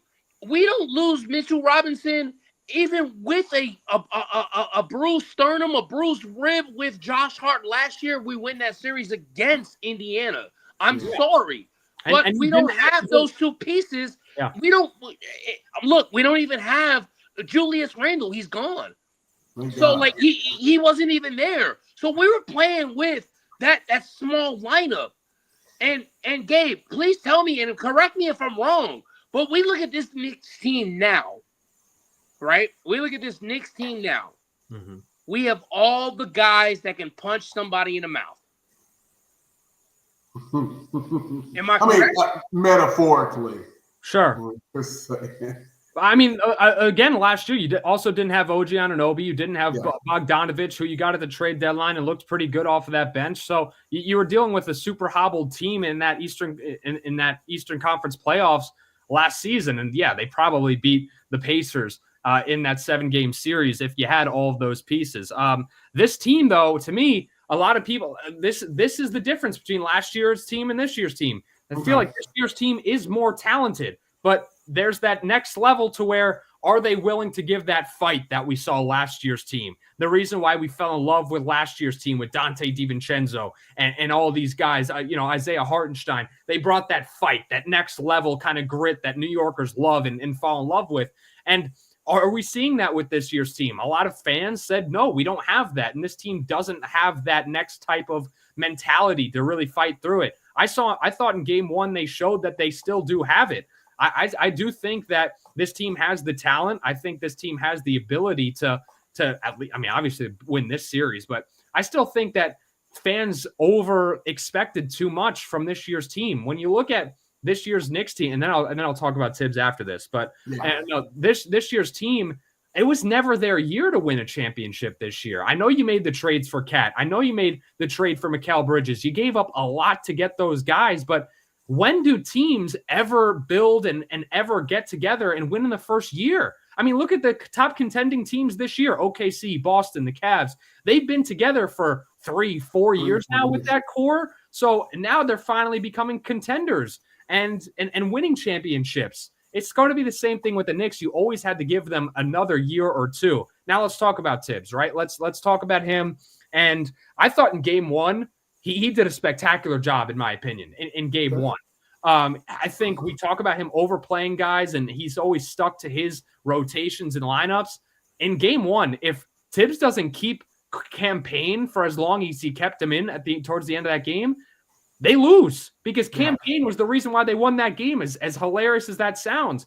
He went on an 11-0 run by himself. Yeah, and usually Tibbs he probably would have hit 2 threes in a row. Next time out gets called, Campaign would have been out and Mikal Bridges back in. But this game, he kept Campaign in. He rode that hot hand. And also, he was mixing up the lineups a lot more. That double big lineup played a lot more time in that game one. I had a fan on Twitter who was at the game tweeting, which I don't understand how you could do that, by the way. If I'm at the game, I'm not touching my phone. But this guy, he was yelling at Tibbs that game and saying, "How are you not playing more of this lineup?"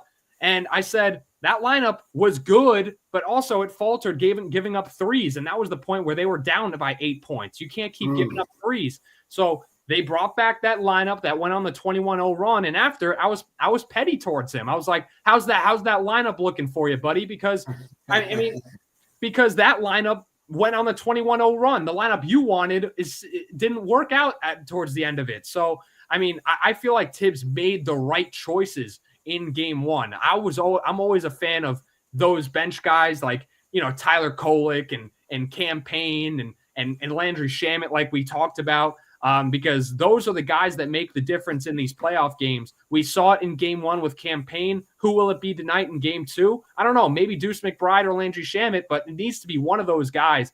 And I think Tibbs did a good job in game one. I think you're definitely right about that, but I think my X factor tonight is Mitchell Robinson, and it's going to be the actual capability of letting him go. So I don't know if you've seen where Tibbs said, "Hey man, we're letting him loose today." So tonight we actually get to see maybe possibly a Mitchell Robinson starting at center, a possible the starting lineup we wanted to see with Cat at his normal 4. Josh Hart at the 3, Mikal at the 2.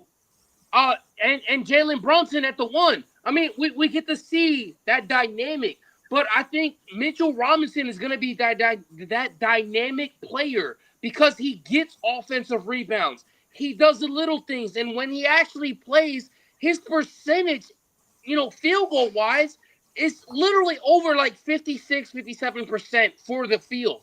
So I think that's very important to me to see. When I look at that and I think about an X factor, I don't think about the bench. I think about who's going to block a shot, who's coming down there and going to be afraid of a guy that's going to block your shot or intimidate you to make you alter your shot or pass that ball. So, man, look, I do see this series going 6 games, man. I just think in Detroit, I think they got too much going on in Detroit. I think they're too excited. I think we're like the Arkansas Razorbacks here, man. I don't know if you know about the Arkansas Razorbacks here, man, but we sometimes always play and dummy down to our team. I think we will dummy down to our team at some point, but I will give us Knicks in 6. Now let me say this: the Pistons are scared shitless about the Knicks. They won't even let Knicks fans in the stadium. So that's true. But let me ask you a question. What's your thoughts on Isaiah Stewart and his stupidity and what he might do in this playoff game? I think eventually he's going to I think he's going to end up, getting in a little bit of a scuffle. I don't know if it'll be tonight or whenever, but Isaiah Stewart, it's funny because I think he actually had some bad kind of PR to who he is, because everyone knows Isaiah Stewart as a guy on the court. He's going to fight and do all this kind of dirty stuff right on the court. But it's funny because I forgot who it was. Somebody on a podcast recently said, we all know Isaiah Stewart as this one guy, but he's the nicest guy in the world. So if I listen to that clip, I'm like, oh, this guy, he ain't really like that for real. That me, whenever I'm on the court and I see someone who's putting up that show, fine, it's good on the court. But if I know that you're really a nice guy, to me, I'm like, all right, you just lost everything for me. And you can put up a fight, whatever. But I'm like, you're really a nice guy for real. What you doing out here doing all this nonsense? So, and I would tell him on the court, right? That's exactly the word for word I would use. I'm like, you're really a nice guy for real. You ain't like this. So, I mean, fine. He's going to get into his fights, whatever. But I don't think he's that big of someone to worry about for real. Yeah. Well, I think what made him kind of gave him that persona was the whole thing with LeBron. Remember, LeBron incidentally elbowed him or whatever.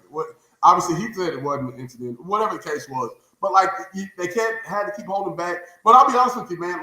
When I watched that clip, and I've watched it a million times now, it just seemed like you said, he did kind of act like the nice guy, trying to put on the bad guy. When he was face to face with LeBron, he didn't do nothing. He didn't say nothing. And then once they were a full court length apart, now all of a sudden I'm going to run through everybody. I'm going to run through everybody. All right, bro. All right. Look, hey, man, so give me before you guys give me your thoughts on the rest of this series. Okay. If this Knicks team loses, right? And I hate asking this question, and I hate being that guy, but it needs to be talked about. If this Knicks team loses, does Tibbs get fired? If they lose in round one, Tibbs is gone. If they lose in round one, are they gone? Is he done? They don't fire Tibbs though. They put him into a different position within the organization. I don't think they fire him because I think the players love him too much. I think he is that much loved by the guys on that podcast that you didn't want to advertise beforehand, right? He's loved by those guys. They call up Tibbs. Tibbs calls them up all the time. They have good conversation. So I think he gets elevated. I think it's like one of those Brad Stevens situations with the Celtics where he gets where I don't know if he's going to be the GM, but they're going to elevate him to that's smart. Stays in the organization, but they get a new coach in there to be like the X's and O's guys. That's what I think could happen. I don't think he ever gets actually fired at this point because he's done too much for the Knicks at this point. So let me ask you something, man. Blocka's a huge Clipper fan. Clip City, Chip City. Blocka is a huge Clipper fan. We're gonna segue over to this. How are they the Chip City when they don't win? It's coming, bro. It's on the way. Let's not worry about it. I've been trying to figure out why he says that. I still to this day have not. I just let him ride with that. You couldn't win. I don't say nothing to him. I don't, as a co-host, I say nothing to him. I just let him ride. It's coming from everywhere. Sit here and throws punches. It's like the Mike Tyson. You remember back in the day, Mike Tyson punch out, and and Mike Tyson jump right now, and you were punching. Gotta find Marcellus Wiley. Somebody help me. Pretty much right now, what Blocka's going through is the little guy trying to fight Mike Tyson. He's punching and ain't hitting shit. That's pretty much what's happening right now. So let me ask you, man. So we go into game 2 tonight. Game 2. Oh. Game 2 tonight. We got the Clippers. Okay. They lost game 1. Yeah. They played this is possibly his 4th MVP in a row. First of all, Shai Gilgeous-Alexander is going to win the MVP. First of all, how about you do me a favor and you do this? How about you do this? We're not giving you an opportunity to talk. No, SGA's gonna win the how about you just do that? He's gonna win the MVP. Hey, excuse me. Oh, by the way, guys, Isaiah Stewart's out tonight. I don't know if you guys. Whoa! Let's go! Woo! Breaking news. Breaking news. But here's my angry hot take, man. Here we go. Okay. Here's my angry hot take for you, man. I watched an actual clip the other day where it showed me the differences in percentages of like team value, team shots being put up, shots made. You know, the Celtics have the lowest, and it's being real with you, the Celtics have the lowest second field goal percentage. Other than so you mean like after they get the offensive rebound? No. They they average 46% from the 3-point line. They average 43% inside. Oh, so like 2-point. Yes, 2-point shot. 2-point field goal attempts. Okay, all right, gotcha. Okay. I'm with you. The so they Cavs, got the lowest. They average the lowest. They are the only team in history with the highest 3-point shot. They made over like 1,300 3-point shots or attempted that. Right. I'm sorry. Celtics are done. This is an angry hot take brought to you by Mr. Detail. I'm going to tell you this right now. Mr. Detail, angry hot take. I'm not being I swear I'm not being a dick when I say this. I don't believe in the Celtics. I don't think, man, you live by the 3, you die by the 3, man. We've known that, and we've understood that as basketball fans. We've understood that as basketball people. We know if you live by the 3 at some point, that may not always resurrect into winning basketball. That's fair. And I don't think with Jason Tatum's injury, don't forget, Jason Tatum's injury the night before last, he went down. He went down last year with a bullshit left injury. Now all of a sudden he's got a right injury. Well, I guess that masturbation is going to be a problem. Jesus Christ. So I'm going to keep it real with you. I see us playing the Cavaliers. I have no faith in the Pacers at all. It's going to be us versus the Cavaliers in the East. In the West, I'm going to tell you one thing that everybody is going to sit here and say. OKC. Yeah. OKC is a dynamic I've never seen before, man. They're young, they're talented, and they just beat the shit out of another team by 51 points. Yeah, because the Grizzlies aren't good, though. Yeah, and they lost their coach. So this is a completely. Hold on, let me block it. Can I take your side for once? I do want to give you some. I like this guy. I do want to. I got a battle of LA in the Western Conference Finals. I got the Clippers and the Lakers Western Conference Finals. My finals prediction. What? Yeah, my finals prediction. Lakers against Celtics. Right now, hey, you just lost your Knick card, sir. That's you just lost your New York card. I'm actually pulling that right now. You feel that little thing that's coming out of your arm? I just pulled your New York card. You don't say that. It's called relief now. Go ahead. No, man, we don't believe in LA.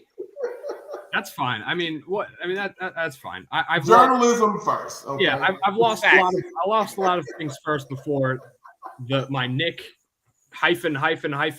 card. So I don't want to missay that. That could have gotten bad for me, by the way. So,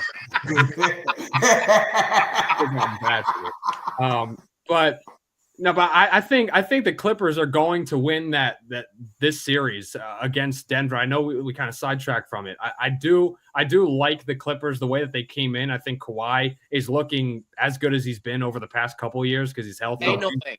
James Harden. Yeah, let's give some hype here. Did you really Let's let him finish. I think James Harden's offense is starting to open up a little bit. I've always been a Zubac fan. I think he's a double machine. He's not going to stop Jokic at all, but he's pretty good on defense to at least do something, be a body there. And then Chris Dunn. I think Chris Dunn is the reason why this Clippers team is going as far as they can, because it allows James Harden to be as good as he is offensively with Chris Dunn doing all the defensive work. I think that's massively important. Chris Dunn's gotten endorsement with Kawhi Leonard. Kawhi Leonard went to Pat Beverly and said, I think you would like this guy. He reminds me a lot of you and what you used to do. So if you're getting that endorsement from Kawhi Leonard, I think that matters to me just a little bit. And obviously Norman Powell has been one of the better shooters in the entire NBA this season. So I got them winning this series. The reason why I have them winning the second series is just experience-based against OKC. I really love the experience, and I think this is the last chance that James Harden, Kawhi Leonard, that they're going to have to win a championship. So if you put them in that position against a younger, maybe less experienced team, I really do think that I find OKC could obviously win, whatever, but I do think that it's that experience, that next level stuff will actually lead them to a win, and then they lose to the Lakers because why not? You're also a Laker fan, and so I ain't gonna lie, man. This is also probably like LeBron's last chance to win a championship. Yeah, and I'm taking LeBron over. I take Kawhi Leonard any day of the week. So if it was the Lakers right now, against the Knicks right now, yeah, you taking the Lakers? We're talking about this Lakers team right now versus our Knicks team right now. You taking that team? Well, when they played, the Knicks got blown out. So yeah, we weren't healthy. Neither were the Lakers. They didn't even have Luka. Yeah, well, also, guess what, man? LeBron is only going to see probably a small minimal amount. If I don't see Olympic LeBron jumping into anything, I'm not giving the Lakers nothing. All right. So first of all, Gabe, you kind of stole, I think, most of the points I was going to make about our team. Sorry. What that's okay, because I'm glad to know that that was a test, and obviously you're clearly a smart basketball fan, even though not like all the other Knicks fans. That's fine. And but they call Knicks fans the most knowledgeable fan base in the world. So. I am knowledgeable. I am great. I am knowledgeable when it comes to Mets and Knicks fans. All right, so I gotta give you my angry hot take. Wait, what? I got an angry hot take brought to you by Mr. Whoa, you're gonna go first?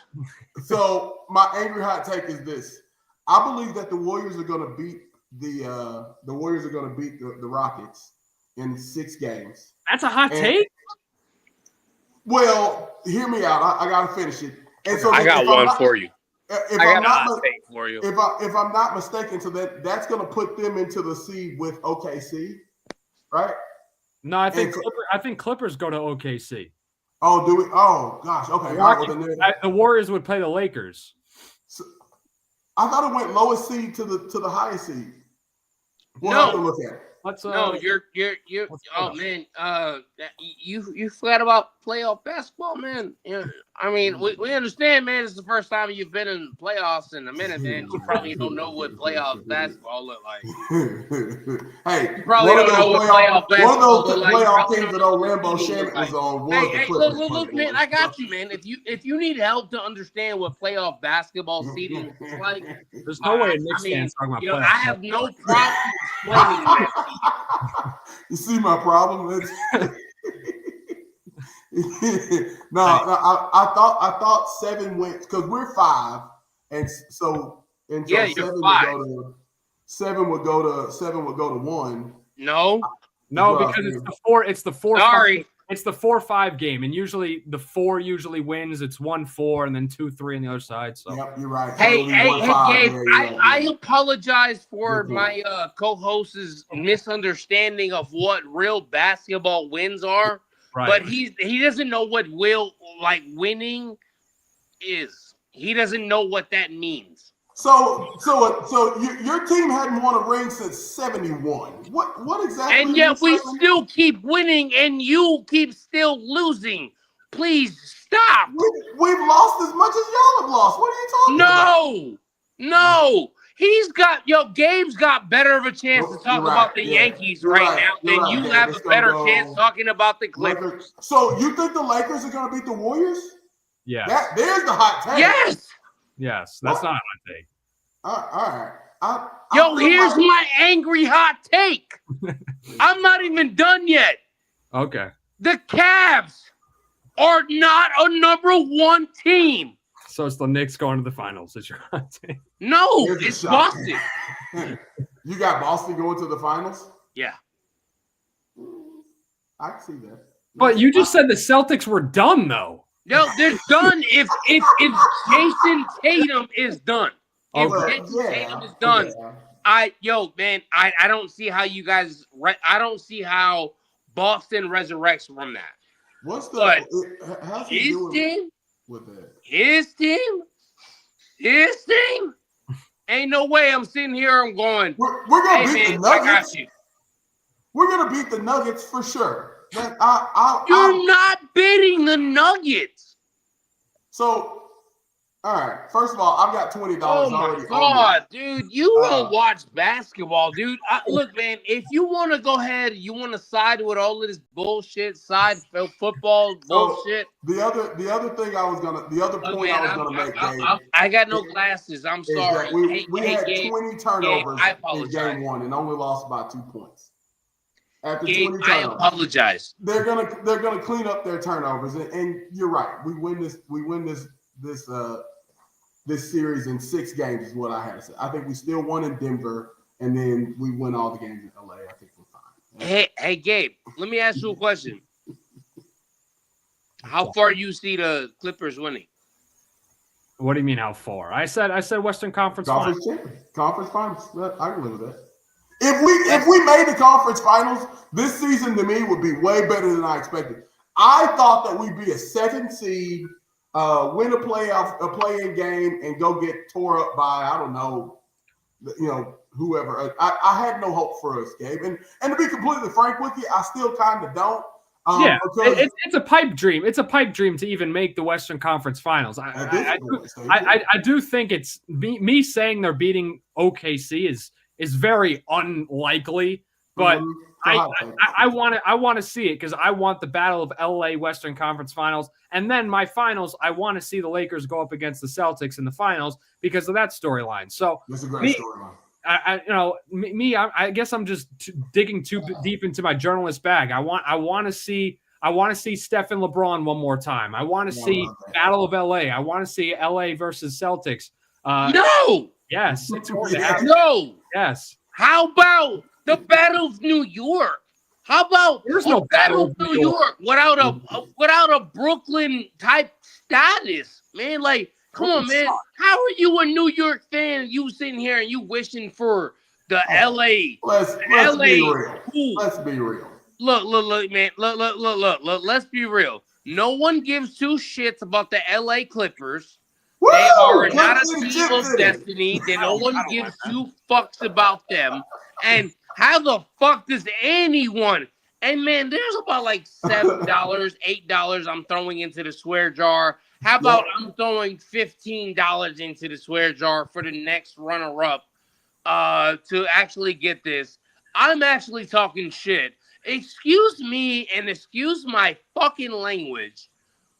How the fuck do you think that your team is actually destined for greatness when you barely scraped last year, but then all of a sudden you win? Now all of a sudden you had 20 and you're 3. Oh my God, you won the game. Great. You did nothing. You have done nothing for the city of LA. We've done a lot for San Diego, though. This is the worst This is the worst take. This is probably the worst take in history. Probably the fact that you actually thought that your Pittsburgh Steelers were winning a Super Bowl. Well, we can't win a Super Bowl. We got the best defense in the NFC. I'm just saying, I'm keeping it real with you. Hey, Gabe, I apologize for bringing you into this, man. I apologize. Hey, listen. Gabe, I gotta ask you, Commanders fan has things to say. Gabe, I gotta ask you, man. I gotta ask you. We're on live, man. We're having a good time, man. We're having a great time, man. Thank you for being on this show, man. We really appreciate you, man. Thank you to you and your fans. Happy to be here. I have a real serious question. Okay. You're a Yankee fan. How far you see the Yankees going, man? To the World Series. Why? Why? Because I think they're a more well-rounded team than they were just last season. I made a video this morning talking about the Yankees defense. Yeah, I seen that. So last year, the Yankees were mocked for their defense. This year, I think they're a better defensive team. The offense, to me, is a little bit more well-rounded. Last year, they were deemed as a two-man lineup with Juan Soto and Aaron Judge. Now I feel like you have a deeper lineup with the way that guys are kind of performing. Paul Goldschmidt has done fantastic offensively. He's not going to stay at 350. Can I ask you one question? Yeah. Did you ever think Paul Goldschmidt would be your first baseman? No, I really wanted Christian Walker. And I think when Goldie went to the Yankees, I wasn't hoping for much. I was kind of grasping at the second half of last year and kind of hoping that maybe we'd get some of that. And look, he has, but either of those guys are better than what Anthony Rizzo was, if we're going to be honest. So Rizzo was just washed at the end of his Yankees career. So I didn't really see much, but that's the thing, right? The Yankees, they have one of the best bullpens as well in the entire league, in my opinion. True. So if you just get the pitching staff to be healthy, fine, you don't have Garrett Cole, which sucks, but Max Fried looks like a Cy Young guy right now. Max Fried lost out on an actual – hey, look, man, that play yesterday was bullshit.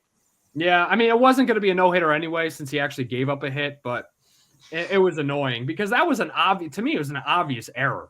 Yeah, no, definitely. Yeah, and I mean that to me, and then you had a whole bunch of conversation today, especially about that home run that should have been a home run for Aaron Judge, the obvious home run, but they call it foul ball even after replay. So weird stuff going on in Tampa. It's the problem when you're at a minor league ballpark.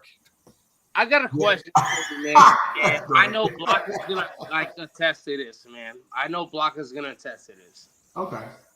I know Block is gonna attest to this. And you're a huge sports fan, right? Yeah, it's my life. This is what you do, man. This is what you do. This is what you tell people how you live your life, right? Yeah. Do you really believe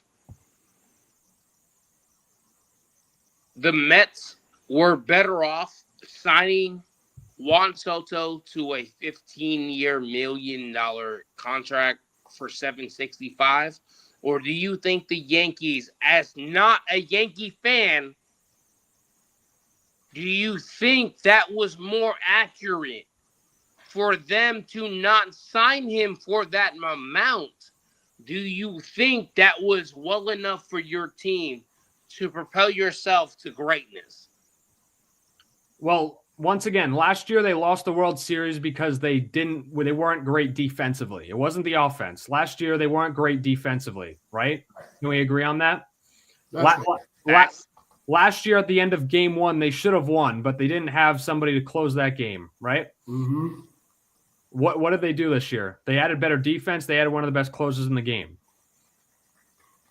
I think I wanted Juan Soto back on the Yankees. Don't get me wrong. As a fan, I wanted Juan Soto back on the Yankees. But if you look at how this team grades out now, you lose a little bit on offense, but you gain in starting pitching. You gain in defense. You gain even a little bit of a more balanced offense in terms of 1 through 9 now. So I think the Yankees, the way that they pivoted, they're a better team. So fair enough. So basically what he's saying is that Juan Soto, the guy you just gave $700 million, is making your team worse. No, I'm not saying that. Oh, okay, dang it. All right, never mind. All right. Actually, you sounded like you sounded like $1,000 or $1 million wasn't important. Nah, I mean, what I'm saying is, I think Juan Soto for the Mets made a lot more sense than Juan Soto for the Yankees at the end of the day. Do you think that? Let me ask you, as a Met fan, man, and it bothers me a lot, man. And I'm going to ask you a real serious question. I'm not even going to talk about the Mets. I'm not even going to talk about Major League Baseball. I'm going to ask you a real serious question, Gabe. Right. How long do you believe before we see $1 billion contract? $1 billion like in total?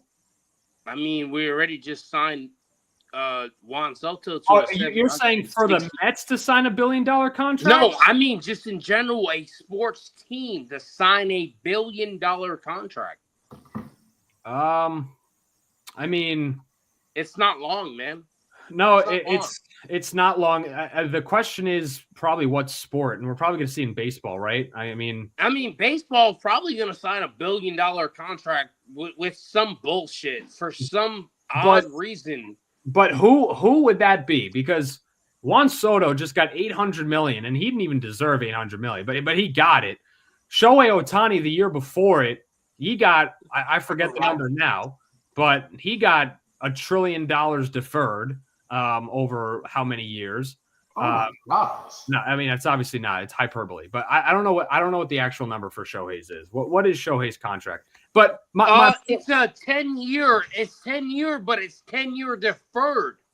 He doesn't see it for another 5 years, dude. Yeah, so it's all he's living off of. Living off of is the endorsements, which is still a lot of money. But so the Shohei contract was signed and inked for $700. So he pitches and hits.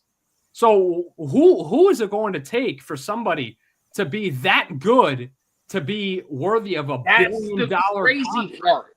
All right, so I have the answer. You got the answer? I do. It better not be.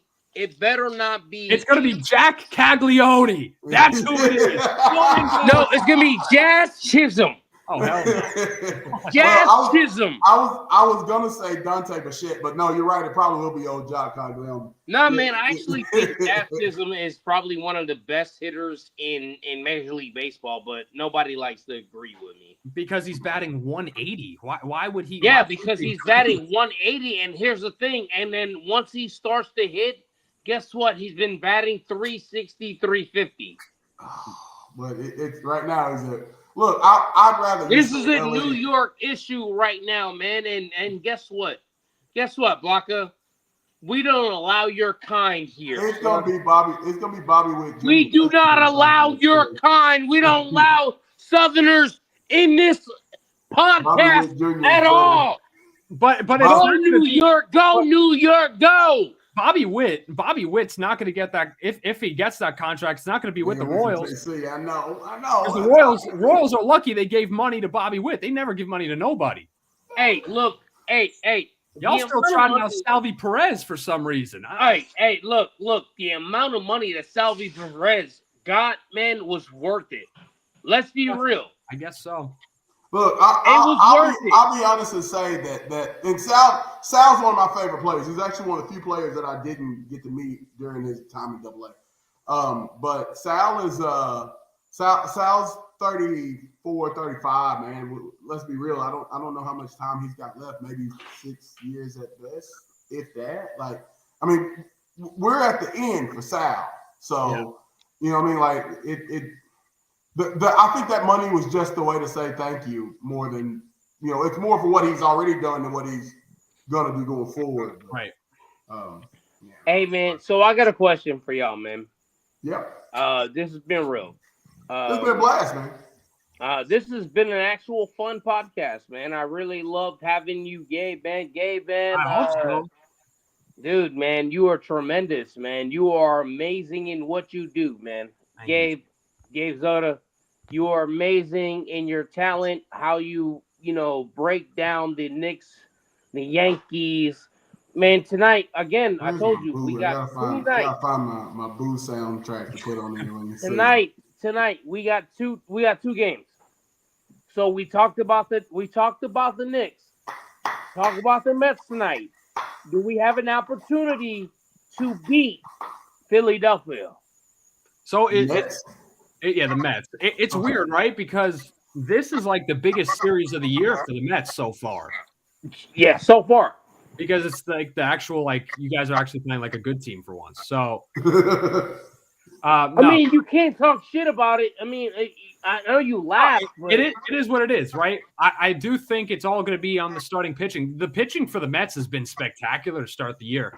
To me, it's been the biggest surprise with the Mets, because going into the year, I was concerned. I was like, all right. I mean, you look at the starting rotation. I wasn't really sure exactly how they were going to get through games, but I didn't think David Peterson would actually start off the year with like 8 strikeouts. Yeah, I didn't expect that. So I think that's where my recluse came from, where I'm sitting back and I'm looking at my team and I'm looking back at the Mets and I'm like, I don't know, man. I don't know if this team's ready. Yeah. Last year we weren't ready. We never stood up. We didn't stand up. It was like we sat down when we pissed. So the starting pitching for the night for Philadelphia's got Aaron Nola going. Yeah. Versus so the Mets have Tyler McGill. Am I saying that right? Tyler McGill. And let me say this about the Mets. Tyler McGill.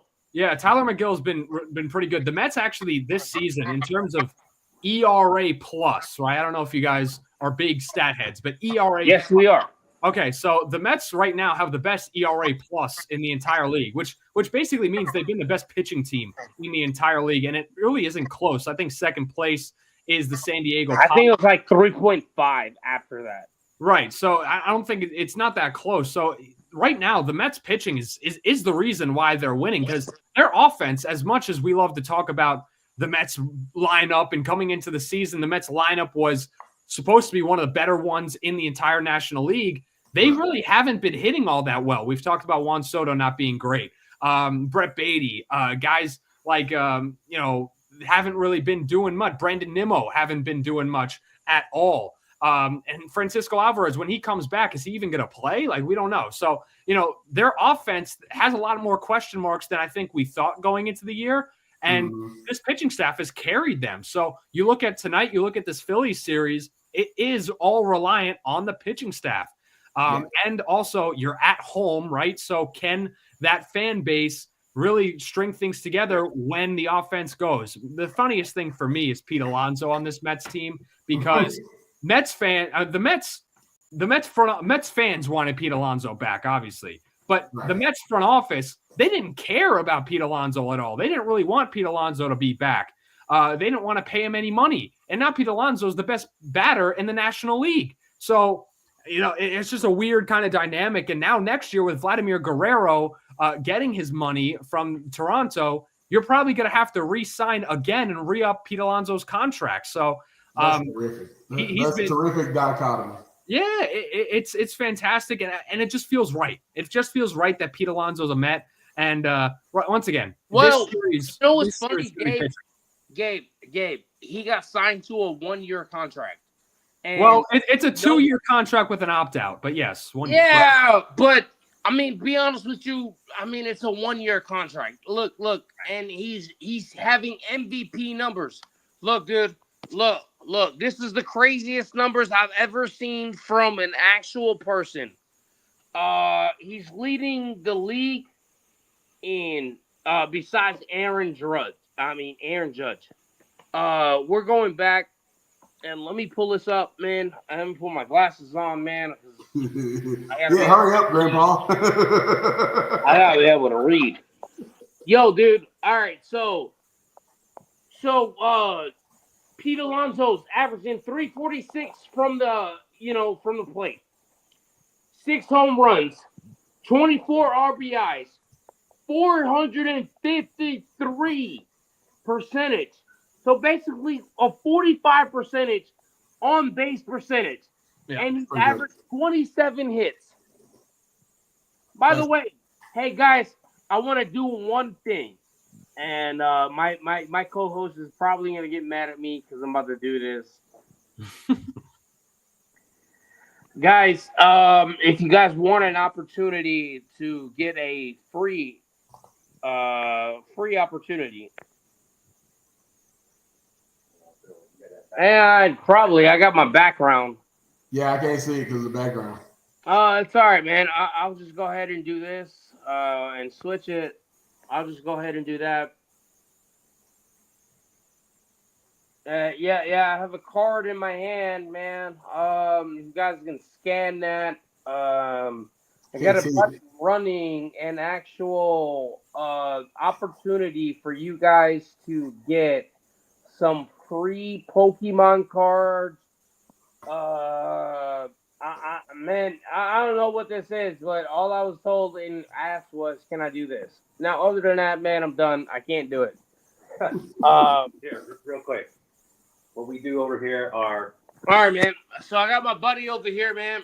What's up, y'all? Real quick. What up? Hey, this is the young male. We always stream live. Why does he look like the... Godly, he looks like the Macho Man Randy Savage. This is your boy, Macho BSA Slabs here. Oh, shit. Hey, man, look. He's got it going on. We do baller slabs and singles and pack ricks, you name it.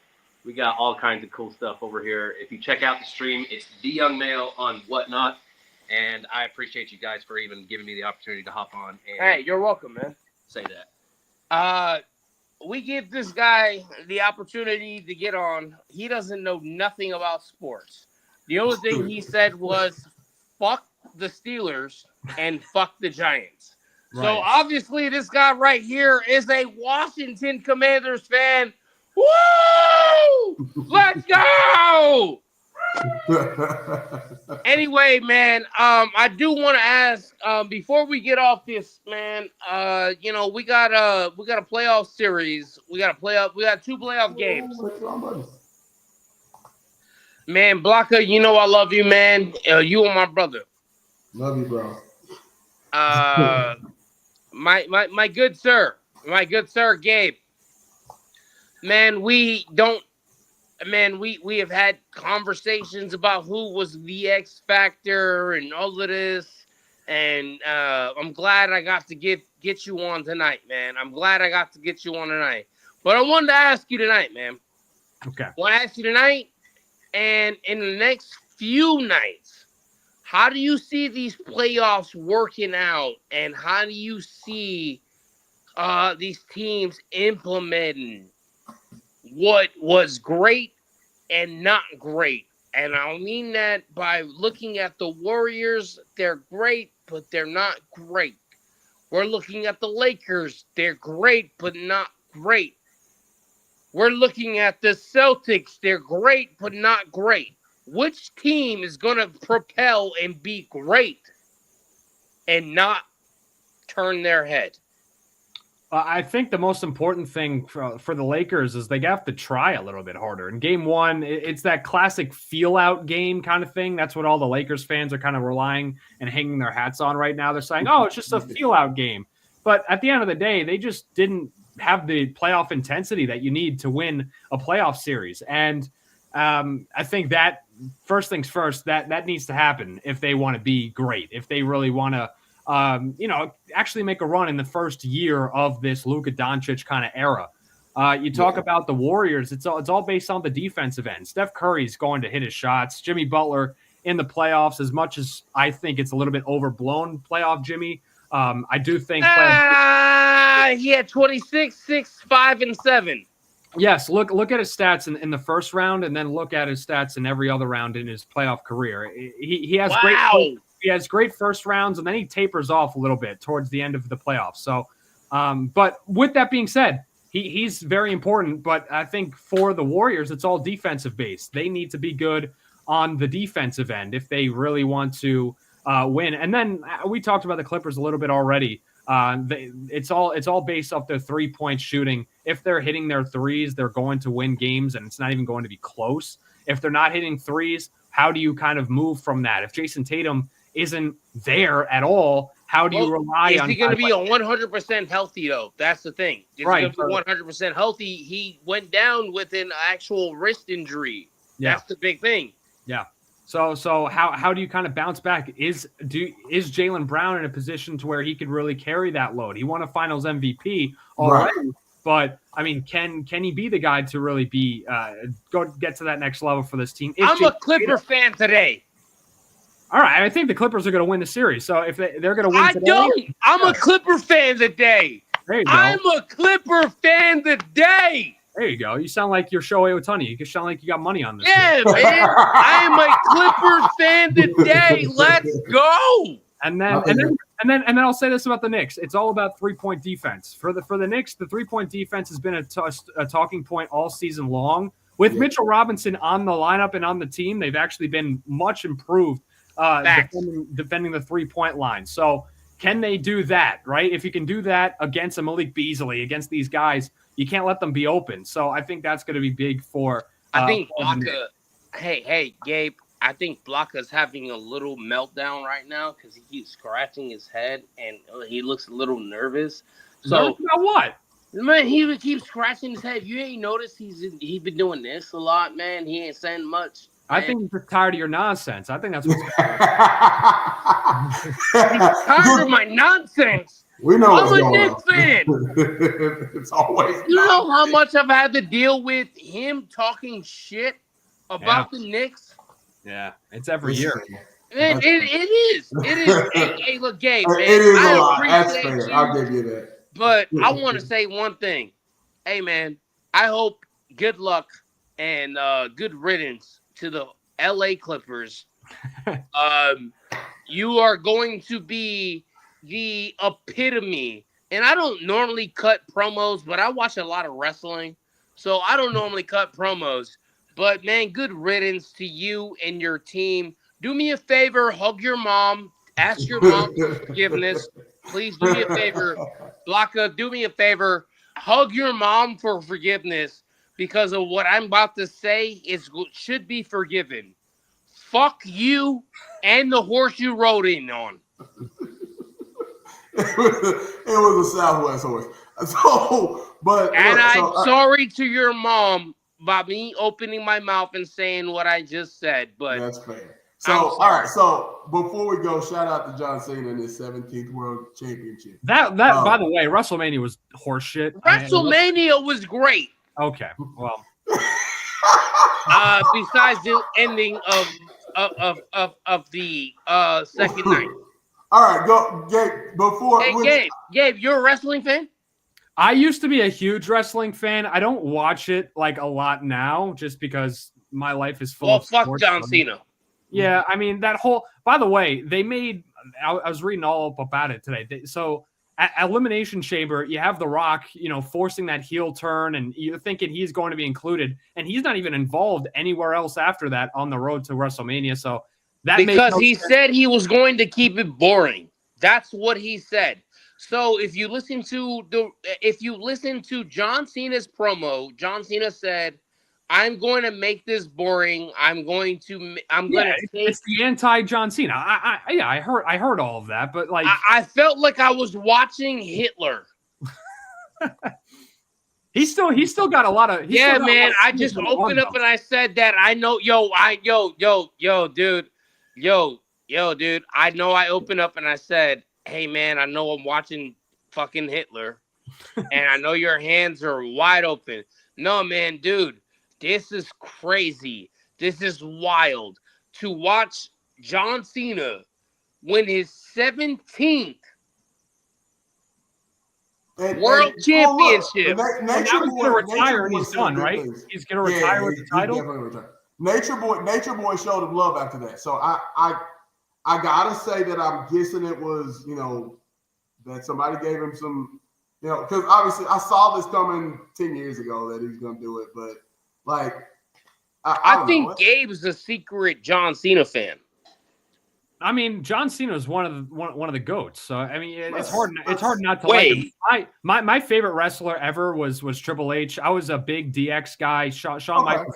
That's how I started. And then I guess I fell in love with Edge. That was my guy as well. So that kind of era of the early and mid 2010s, that was kind of my big fandom of, well, I'll say late 2000s, early 2010s. That's what my Did you watch WrestleMania? No, I didn't watch any of it. I don't like I said, I don't really watch anymore. I just see clips online just to stay like. All right, I got a question for you, man. I got a question for you. Yeah. This is gonna be a dickhead move. Okay. You give me the 90s Knicks or the 90s Yankees? Who you picking? The 90s Knicks or the 90s Yankees? What kind of dumbass question is that? That's like, do you want applesauce or get kicked? I mean, who are you picking? I'm taking the Yankees because they were because that was the best dynasty of all time. Yeah, but you bought your dynasty. Listen, I'm not even a Yankees fan or a Knicks fan, and I'm picking the Yankees. Sir, you bought your dynasty. So how are you sitting here telling me you picked something? What's the point of having muscle if you can't use it? Bingo. You fucking bought your your fucking dynasty. That's beautiful. Yo, by the way, if the Mets win a championship this year, you realize you bought that championship, right? Because you got Juan Soto. You bought Juan Soto. You bought Francisco Lindor. You bought Edwin Diaz. I mean, how many more do you need? Oh my God! Now it's wrapped. I enjoy having this conversation with you, sir. This is the whole thing. Oh, we got Stevie Cohen, Uncle Stevie. I'm not one to have a masturbation. Now all of a sudden the Yankees win champion. But when I am not having a masturbation conversation. Stevie Cohen's got money, and now we don't talk about it with the Mets, right? They got the second highest payroll in the league. You're a Yankee fan, and the only reason why you're a Yankee fan is because you actually won 27 world championships. Let me ask you a question. I saw one championship that made me a fan. I saw one. You saw one? Yeah. Why don't you ask your previous people in the world how that championship gave you an opportunity to propel to greatness and how you actually bought every single championship before then? I mean, everyone buys people. Like I don't. No. The Yankees bought Babe Ruth. You shouldn't have bought Babe Ruth. Shouldn't have bought Babe Ruth. Yeah, let's just not take the greatest hitter of all time. Let's just not buy him. Especially when how much did you pay for him? When Boston was I think what did we give Babe back in the day? What was it like? Oh man, I'm gonna go ahead and pay $100,000 or $100 to someone to fucking go ahead and hit the baseball. I get it, bro. You don't got muscle. You don't know how to use it, bro. Like the Yankees got muscle, they use it. Like that's how it is. It's always gonna be the Mets. Yes, and now the Mets have money, so use it. Like, be happy about it. We did. Yes. So what are we talking about? 765 for some bullshit. I would never have done that. When the Mets won a title, I'm being real with you. I probably would have never done that. I would never when the Mets have won a championship, right? I don't think I would have spent 15 years 765, dogs. They won in '86, right? The last time they won a championship. Excuse you. They are called the Amazing Mets. Yeah, you guys talk about them every broadcast. I get it. But who are the players on that team? Were all of them homegrown? No, they were bought. No, wait, what? They were bought. It's a concept. We were not bought. We were not bought. Oh, I love this guy, man. I love this guy. This guy is amazing. All I'm saying. Shout out to Gabe for telling the truth about New York baseball. All I'm saying. Thank you. Thank you for being on the podcast, Gabe. Man, we really appreciate you, man.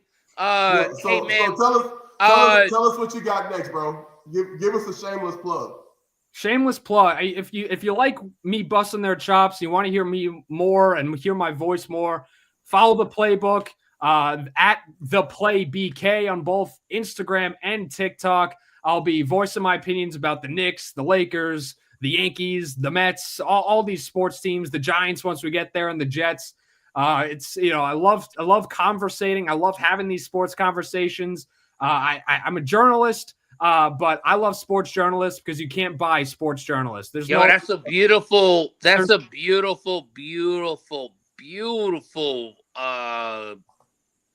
logo, man. I can't deny that, man. That's a beautiful logo right there, man. Pretty good logo. We're only going to get better. So if you like what you hear, hop on the Playbook. Let's talk sports. Get in the comment section and let's have some more fun. Hey, man. Hey, Gabe.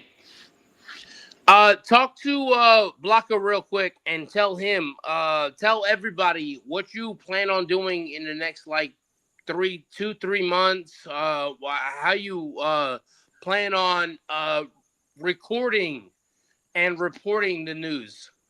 I've been trying to get on streams more often. I've been trying to stream and cover more live streams, try to maybe do some live reactions. I don't know how I'm doing that yet. Next couple months, I got the Liberty coming up next month. So things are going to start to get real tricky for me. Night times are usually really rough. So, but I do want to maybe, as we get farther in the playoffs, get some more coverage through live streaming stuff. You guys, do a good job here with StreamYard and all that. So, maybe I steal that from y'all and make it better than y'all. But, hey man, look, dude, we ain't no haters there, bro. Like if I can do something to help you do it better, I'm all for it, man. I'm with that. But look, man, we got to wrap. My mama's ready for me to get off, but I can't. Hey, what's your predictions, real quick, before you go tonight? What's your predictions for tonight? Knicks, Mets, all that. They all win. Hey, what do you think about the Clippers? The Clippers win, bro. They should have won last game. Russell Westbrook should have won it at the buzzer, but he can't even pull up a shot. But whatever. Don't get me wrong. Let me start on that one. Look, man, we appreciate you joining us, Gabe, bro. Thank you so much. Stay after real quick, man. Yes, man. But as I always say, man, tough times don't last, man. Tough people do, bro. Join us again very soon on the Fanatic Sports Podcast. Yeah, Gabe, shout out to Gabe. Gabe is a New York Knicks fan. I got one up on you. I